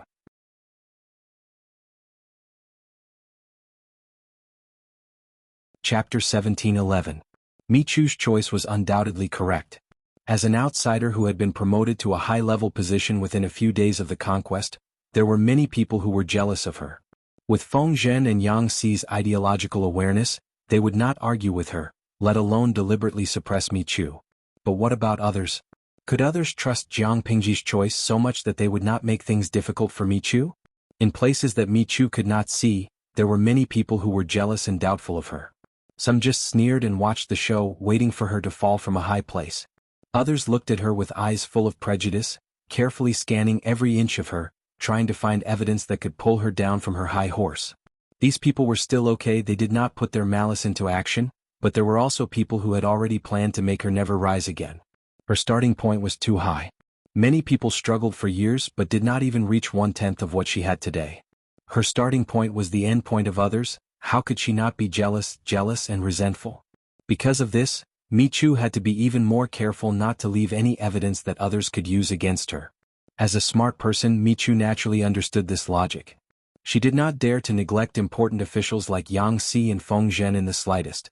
Even though she was now a hot new noble in the eyes of outsiders, Michu still put on the attitude of a junior and seriously asked for advice. Rather than asking for advice, it was more like the three of them sat together and discussed, exchanging what they needed at the same time. As the exchange deepened, Yang Si and the others found that Michu gave them more surprises than they had imagined. It could be seen that their lord did not choose Michu to go to Ningzhou on a whim. It was indeed because Michu was the most suitable candidate. She had a good attitude, was humble, and was also smart. How could such a colleague not be liked? However, there was one thing that Yang Si did not understand, so he asked. I heard that Su Chun has lived in the inner house for a long time. Why is he so familiar with the rivers everywhere? Not only was he familiar with them, but he had also done a lot of homework. This amount of homework was not something that could be done in one night. It was clearly the experience accumulated over a long period of time, and it also needed to be investigated and understood on the spot. It was not something that could be done on paper. These shouldn't be the focus of the women in the inner house, right? Mika chatted with Yang Si and the others for more than 2 hours and learned a lot from them. The three of them also changed from the respectful way they used to address each other, calling each other by their first name. The surname Xuchong sounded a little strange, but since it was bestowed by an elder, there should be a deeper meaning behind it. Mika smiled and said, My grandfather used to be a governor for a few years and was fortunate enough to serve the people for a few years. My father was also once conscripted into the government, but due to his health, he had no choice but to resign. Although the two of them had not been officials for long, they had always been concerned about the common people. As a result, there were many books related to flood control at home. When I was young, I was influenced by my father and learned a lot. I never thought that there would be a day when I would be able to put it to use. When Michu was still a child, her father would often sigh beside her ear. It's a pity that my son is not a man. Otherwise, he would definitely be able to compete with the young talents of the world. Michu was young, but she was very competitive. After she was enlightened, she was often praised by her elders, so she couldn't bear to hear even the slightest negative comment. Her father acknowledged her talent but rejected her because of her gender. This made Michu very unhappy, so she immediately retorted, "Father, your daughter is better at learning than anyone else, why can't I fight for it?" Her cousins were all older than her, but none of them were as smart as she was. Even though they were enlightened a few years earlier than her, they were still beaten by her. Michu's father sighed and stroked his daughter's head. "Although my daughter is ambitious, the women of the world will eventually have to marry and have children, living in the inner courtyard. What does a woman in the inner courtyard need to learn? At most, she'll just have to help her husband teach her children, give her needlework and do some favors." Michu angrily slammed the bamboo scroll on the table. "Your daughter doesn't want to learn those things. Of course you don't have to learn them now. But when you reach the age of 15 and are getting married, you'll still have to learn them well." Despite her young age, Michu had a good memory. Even now, she still remembered what her father had told her back then. As she grew older, Michu continued to be a top student. Those peers who were defeated by her couldn't catch up to her, so they used words to attack her. What's the point of a girl learning so many classics? No matter how well you learn, you'll still have to marry and have children. The inner courtyard doesn't have any use for these things, so isn't it a waste of time for you to learn them? You might as well learn the 4 arts. In the future, you'll be able to play the zither and flute together with your future husband, appreciating poetry and painting together. If you learn these wild things, how will your future husband's family be satisfied with you as their daughter-in-law? What a fool. Even if I learn it, it's useless. It's a waste of time and energy." While other girls of her age were chasing butterflies, admiring flowers, or boating on the lake, Michigan Chu did nothing but study. Studying was a tough job, so how could Michu enjoy it? But she couldn't take this lying down. If she gave up halfway, what kind of faces would these people secretly use to mock and ridicule her? She had studied for so many years, so why did they say useless was really useless? Who set this rule? Could it be those men who were inferior to her in every aspect, who had nothing but jealousy, and sarcasm? Why was Michu still unable to forget her late husband? Because he was the first person Michu had met who understood and respected her. Not only were they husband and wife, but they were also close friends who shared the same ideals. In comparison, her current husband was really useless except for his face. Michu chatted with Feng Zhen and the others for several hours. Both of them learned a lot, and their impressions of each other gradually improved. After she left, Yang Si said with a smile, "Fortunately, Su Chun is a woman and our Lord is also a woman. Otherwise, both sides would be at a disadvantage." What disadvantage? Naturally, it would be the loss of her reputation. If Jiang Pingji was a man and put Michu in an important position right from the start, not only would outsiders be jealous, but they would also make up a rumor that Michu seduced men with her beauty and took advantage of the situation. Once such a rumor spread, Michu's reputation would never be cleared. No matter how well she did, people would still gossip about her. There would always be people who would use the most malicious words to slander her, saying that her power, status, achievements and glory were all obtained from the Lord through her beauty. Only in this way could those petty people quell the jealousy in their hearts and absolve themselves of being useless. If Michu was a man, that would be even more incredible. Wouldn't the rumors about his Lord, who had been neglected for a long time, be spread like wildfire? Oh, that didn't seem quite right. His Lord had put many people in an important position right from the start, and there didn't seem to be many scandals. This had always been an unsolved mystery. His Lord was a female vassal, so why didn't people talk about scandals as if they were blind? Feng Zhen said, "Scandals?"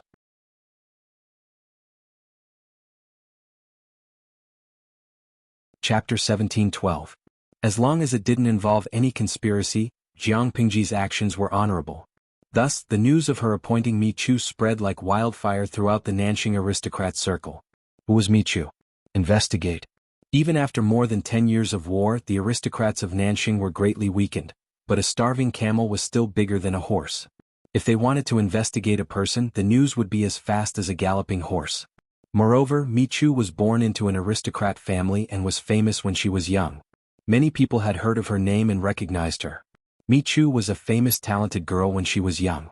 Her late husband was also a famous talented scholar. They were a famous golden couple.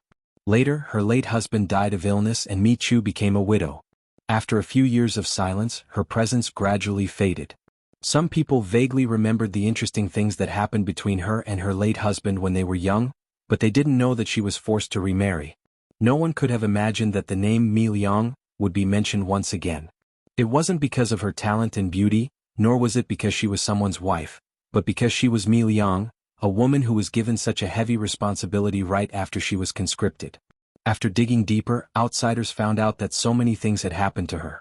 Some people praised her as a role model for the legitimate wife, because as the first wife she managed her husband's backyard in an orderly manner. She had a harmonious relationship with her wife and concubines, and she could earn money to support the family. As her husband, he didn't have to worry about anything and only needed to eat, drink, and be merry at home. Some people criticized her as a traitor. When the aristocrats of Nanxing tacitly rejected the recruitment order, she didn't know how to avoid arousing suspicion. She forgot her pride as an aristocrat for the sake of some glory and wealth. She wagged her tail at an outsider and begged. It was extremely laughable. Some people criticized her for being a sissy and inverting yin and yang. A rebellious woman like Jiang Pingji would be destroyed sooner or later. Mi Chu had been well-read since she was young, yet she didn't understand the principles of yin and yang. Instead, she learned from Jiang Pingji and rebelled.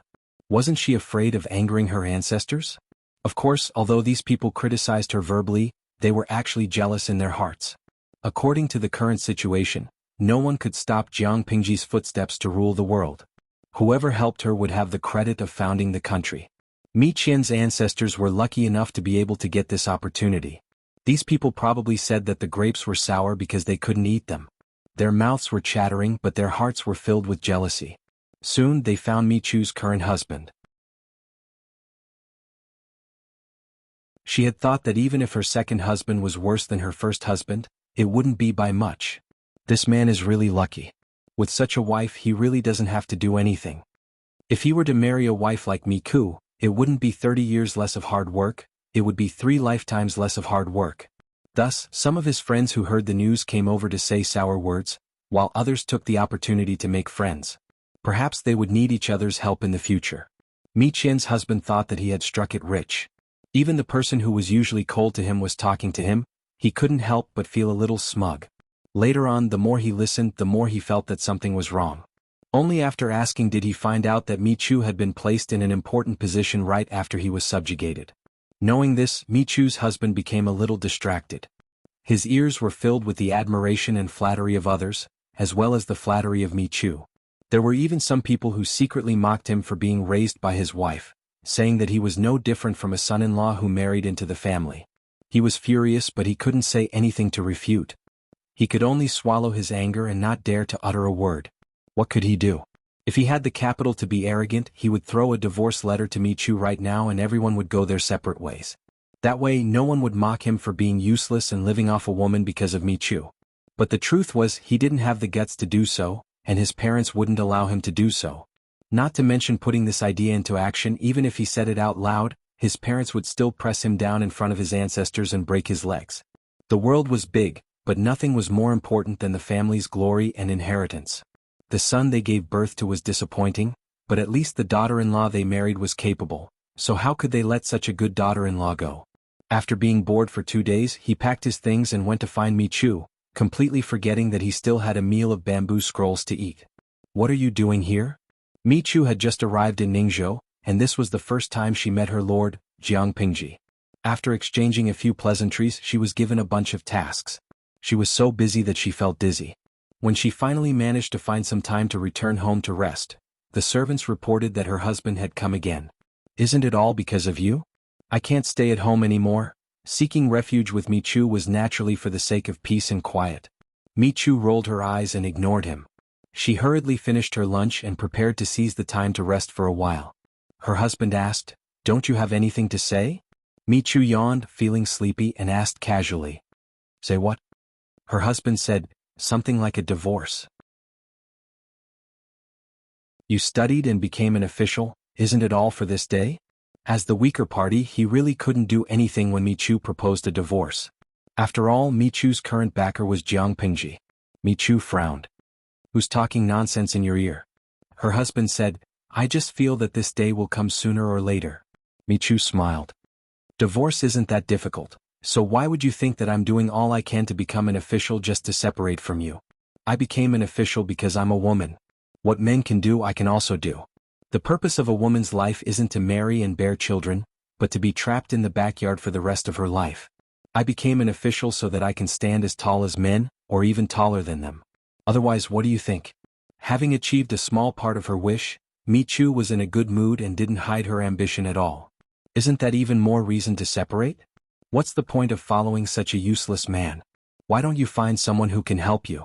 Michu was silent for a moment, then she said, I'm very afraid of thunder. Her husband's expression froze, revealing a bit of uneasiness. Michu's parents passed away on a dark night of spring thunder, while her first husband passed away on a summer afternoon of drought and thunder. Normally, Michu's expression wouldn't change even if Mt Tai collapsed in front of her, but when it came to thunder, she would tremble in fear. Her current husband was truly a scumbag, but even the scumbag had some bright spots. For example, he accidentally found out that Michu was afraid of thunder, so every time there was a thunderstorm, regardless of whether he was sleeping in his concubine's room or having a banquet outside, he would always rush back to accompany her. It was because of these small bright spots that Michu tolerated him. No matter how scumbag he was still her husband in name, half a relative. She really didn't want to return to being alone. After her husband passed away, she was truly alone and helpless as a widow. The scene of her so-called relatives forcing her to marry someone else was still vivid in her mind. Divorce? Perhaps in the future, but it wasn't urgent right now. At the very least, she had to wait until she had her own bloodline before kicking him aside. This man was a scumbag in every other aspect, but his face was truly good-looking, as pleasing to the eye as a room full of concubines. After this conversation, the two of them didn't talk about divorce and returned to their usual lifestyle.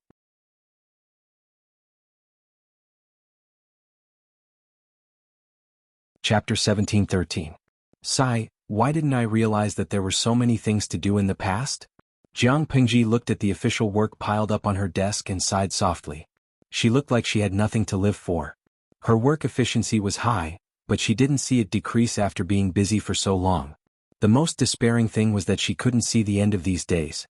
She really wanted to overturn them all. Nanxing can't be compared to Dongqing. Dongqing has been governed by my lord for so many years and has a set of regulations. Many trivial matters don't bother my lord. However, Nanxing's decade-long war has just ended. Everything is being done everywhere. It's normal for them to be busy. After being busy for a while, when Nanxing's post-war construction was on the right track, there would be much less things that needed Jiang Pingji's personal instructions. Wei Ci patiently comforted her with a faint smile on his lips. Just looking at him made her feel like her mood was improving. Jiang Pingji was just complaining. She stopped after a few words. It's fine if you're busy, but you keep taking up my time alone with Zixiao. That's what makes me angry. Tricked Xiaoyin into giving me this time. Wei Ci's mouth twitched uncontrollably when he heard that. Even though Lu Zheng had just joined, he seemed to have been infected by Yang Si and the rest. He had a terrible obsession with the young lord who was nowhere to be found. Jiang Pingji was also clever. She used the young lord as a shield and tricked Lu Zheng into taking care of many trivial matters. If Lu Zheng and the rest knew that their lord had been using contraception and that it was impossible to have a young lord, they might vomit blood out of anger. Don't let Xiaoyin hear this. If he hears it, he'll go all out and fight you. Yang Si and the rest were loyal to Jiang Pingji, but Jiang Pingji was merciless when it came to tricking them. Wei Ci, who was familiar with the inside story, watched their interaction. He often felt guilty as if he was helping a tyrant do evil. Jiang Pingji smiled. I'm a very cautious person. Zixiao, you still don't believe me? Wei Ci was speechless. How is this something to be proud of? Believe it or not, Yang Sifeng and the rest would cry in front of her. This Michu is really something. She actually managed to get Jing Rong and Zishir to put in a good word for her. You should know that those two are the most difficult to deal with and also the hardest to please. Jiang Pingji read and saw the message Yang Si sent over. Not only was there a work report, but there were also praises for Miyu. Besides Yang Si, Feng Zhen had also put in a good word for Miyu. Not only did they affirm Miyu's character and talent, they also affirmed her ability. These two were not people who were easy to get along with. It was extremely difficult for an outsider to grasp their pulse, let alone curry favor with them. It was rare for them to take the initiative to speak up for someone. Jiang Pingji had known them for so many years. She could count on 5 hands the number of people who had the ability to make them like her to the max. Wei Ci said, "This is not an accident."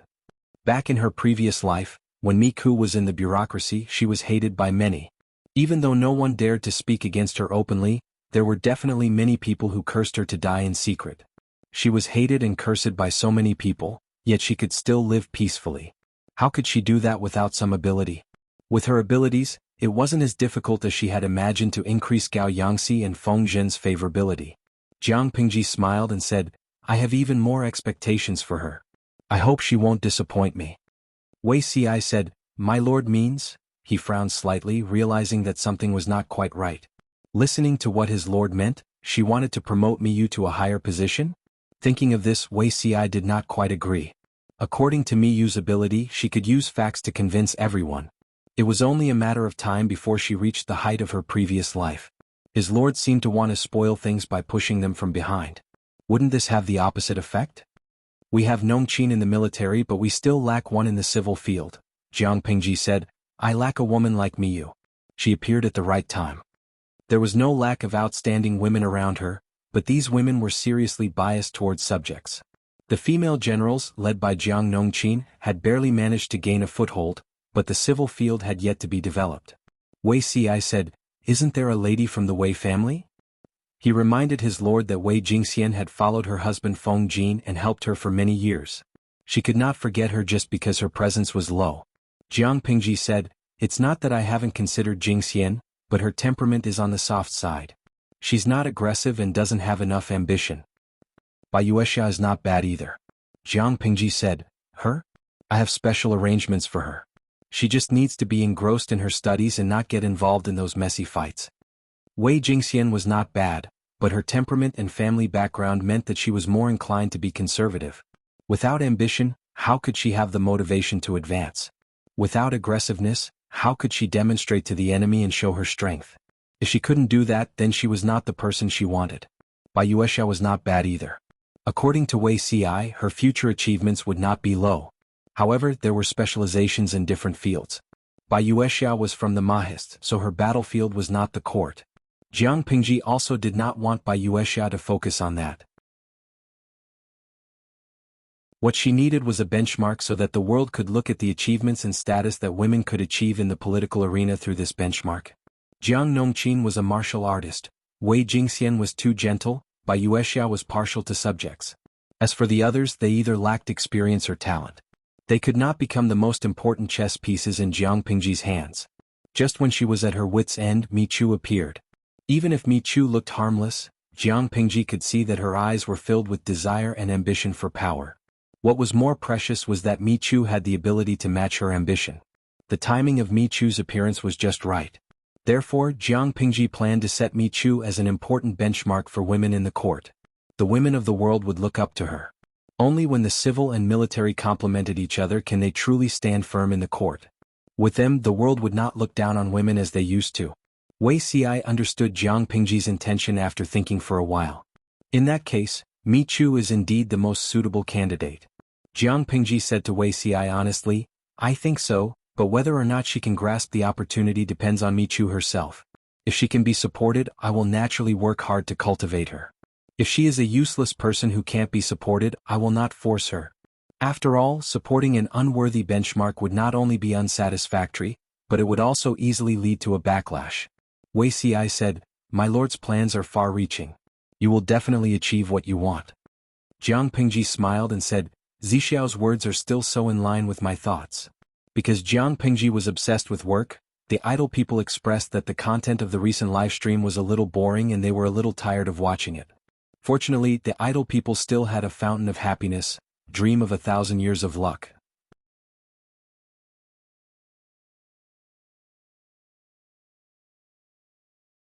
Chapter 17:14. I love dreams of 1,000 years. I'm rubbing my hands in excitement. Now it's the most exciting time of the week. Even though dreams of 1,000 years had been around for many years and the number of lucky people had exceeded 3 digits, it did not diminish their enthusiasm. Dreams of 1,000 years only happened once a week and there was only one slot each time. There were more than 10 billion people in 2 dimensions. On the day of the lucky draw, it was much harder to get a slot in the streaming room than usual. Even the big shots who bought houses in the streaming room often failed. Getting a slot in the streaming room was just getting the right to the lucky draw. The streaming room would choose the chosen one from 5 million people. Every chosen one was the most dazzling existence among billions of people. Their luck was off the charts. It was harder than winning a lottery ticket worth hundreds of millions. Count of 1,000 faces. After all the chaos, I finally made it in. It's my first time getting a slot in the streaming room in half a year. I'm crying my heart out. Dang Zhan Hezing Fei, it's time for the lucky draw. I feel more excited than being a groom on this day.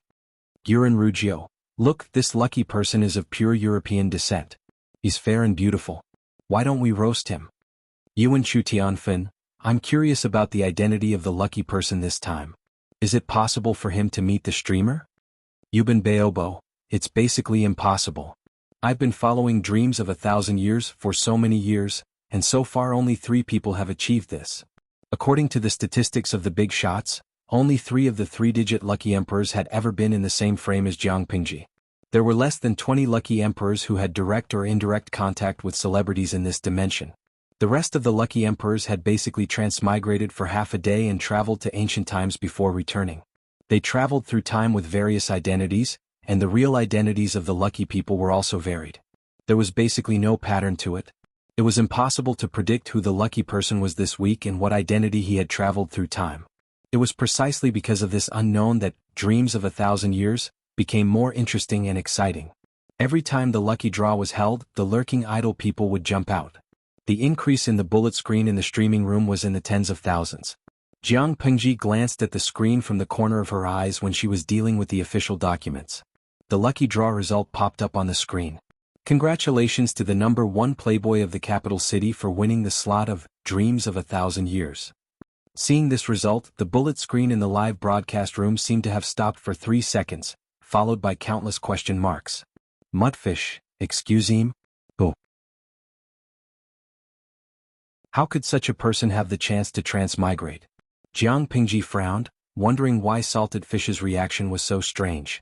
In the next second, a kind-hearted person explained it to her. It turned out that this capital's #1 playboy was a young master from a rich and powerful family. He had never committed any crimes, but he was a scumbag. The number of girlfriends he had dated could form a group, and many of them had even had abortions for him. The year before last, he obeyed his parents' arrangement and got married. The girl's family background was far inferior to his, so she couldn't control him at all. This young master was even more fearless.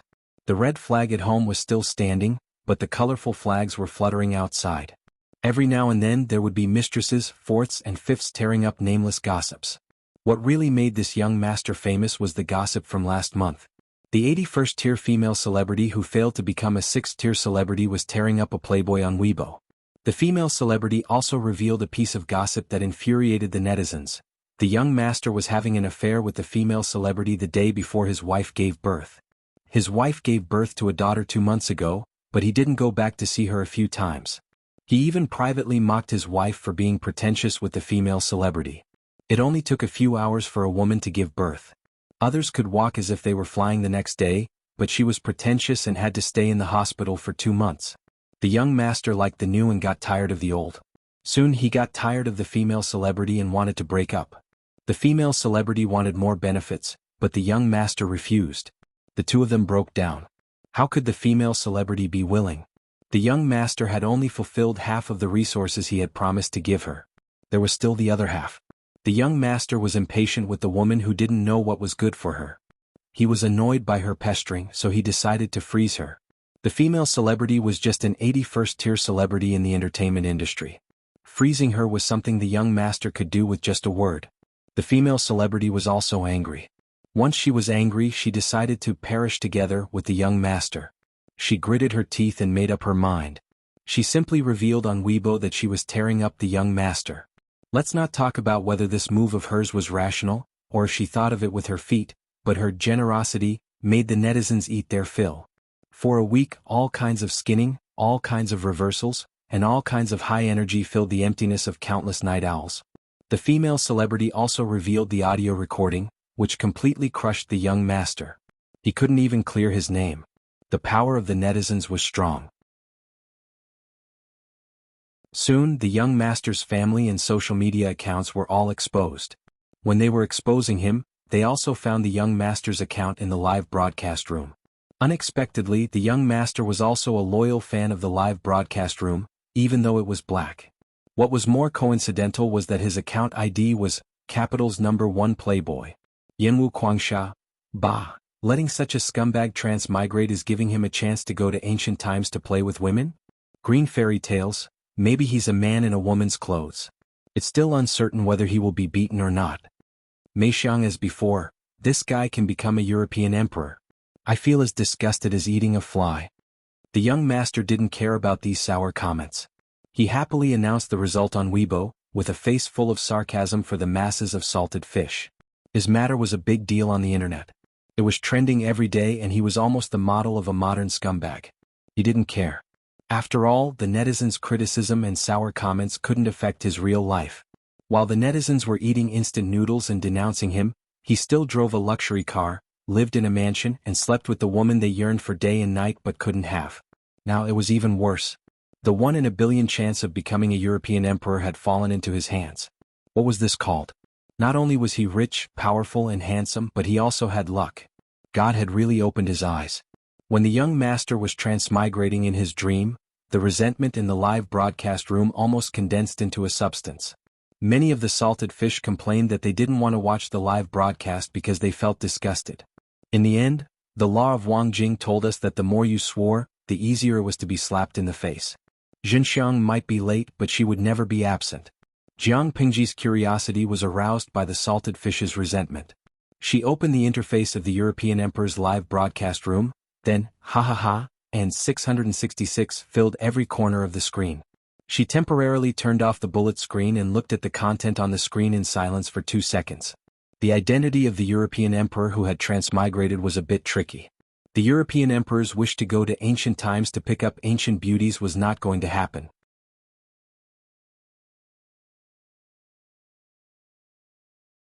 Chapter 17:15.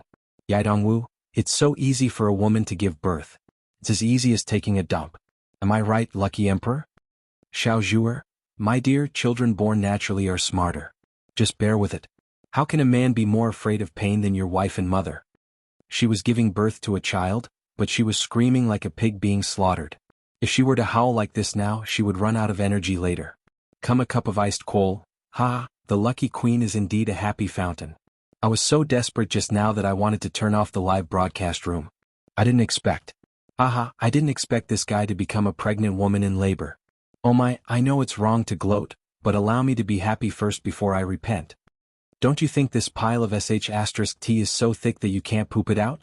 The famous online quote of capitals #1 Playboy was, "Giving birth is like taking a dump." Women who say that it hurts are all pretentious. My mother's generation didn't have so many problems. She even said that she didn't want to give birth. If she doesn't give me a son, she'll get lost. These words not only angered all the female netizens, but even the male netizens felt ashamed that there was such an idiot among the men. It's easy for you to say that. If you have the ability, go and experience it first. In the end, luck won the bid. He was fortunate enough to stand out from the millions of people and become the new king of luck, obtaining the qualification to experience the birth of a pregnant woman in ancient times.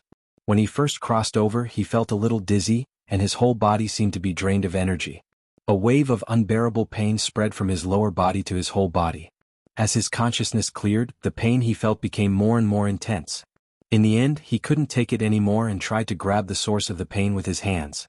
As soon as he did so, his palm came into contact with her plump and taut belly, a round and tight stomach. When he realized this, the European king shivered, and his consciousness was completely awakened. He found the body in a half-sitting position on the bed, with 2 white, slender, well-proportioned legs spread wide. Lucky King looked down and realized that his round belly was blocking his view. Even if they hadn't eaten pork before, they would have seen pigs run. This posture was clearly a common production joke in period dramas. His first reaction was to beat his stomach with his hand. What kind of lousy transmigration was this? Who wanted to give birth to a child? However, the condition of this body was not very good.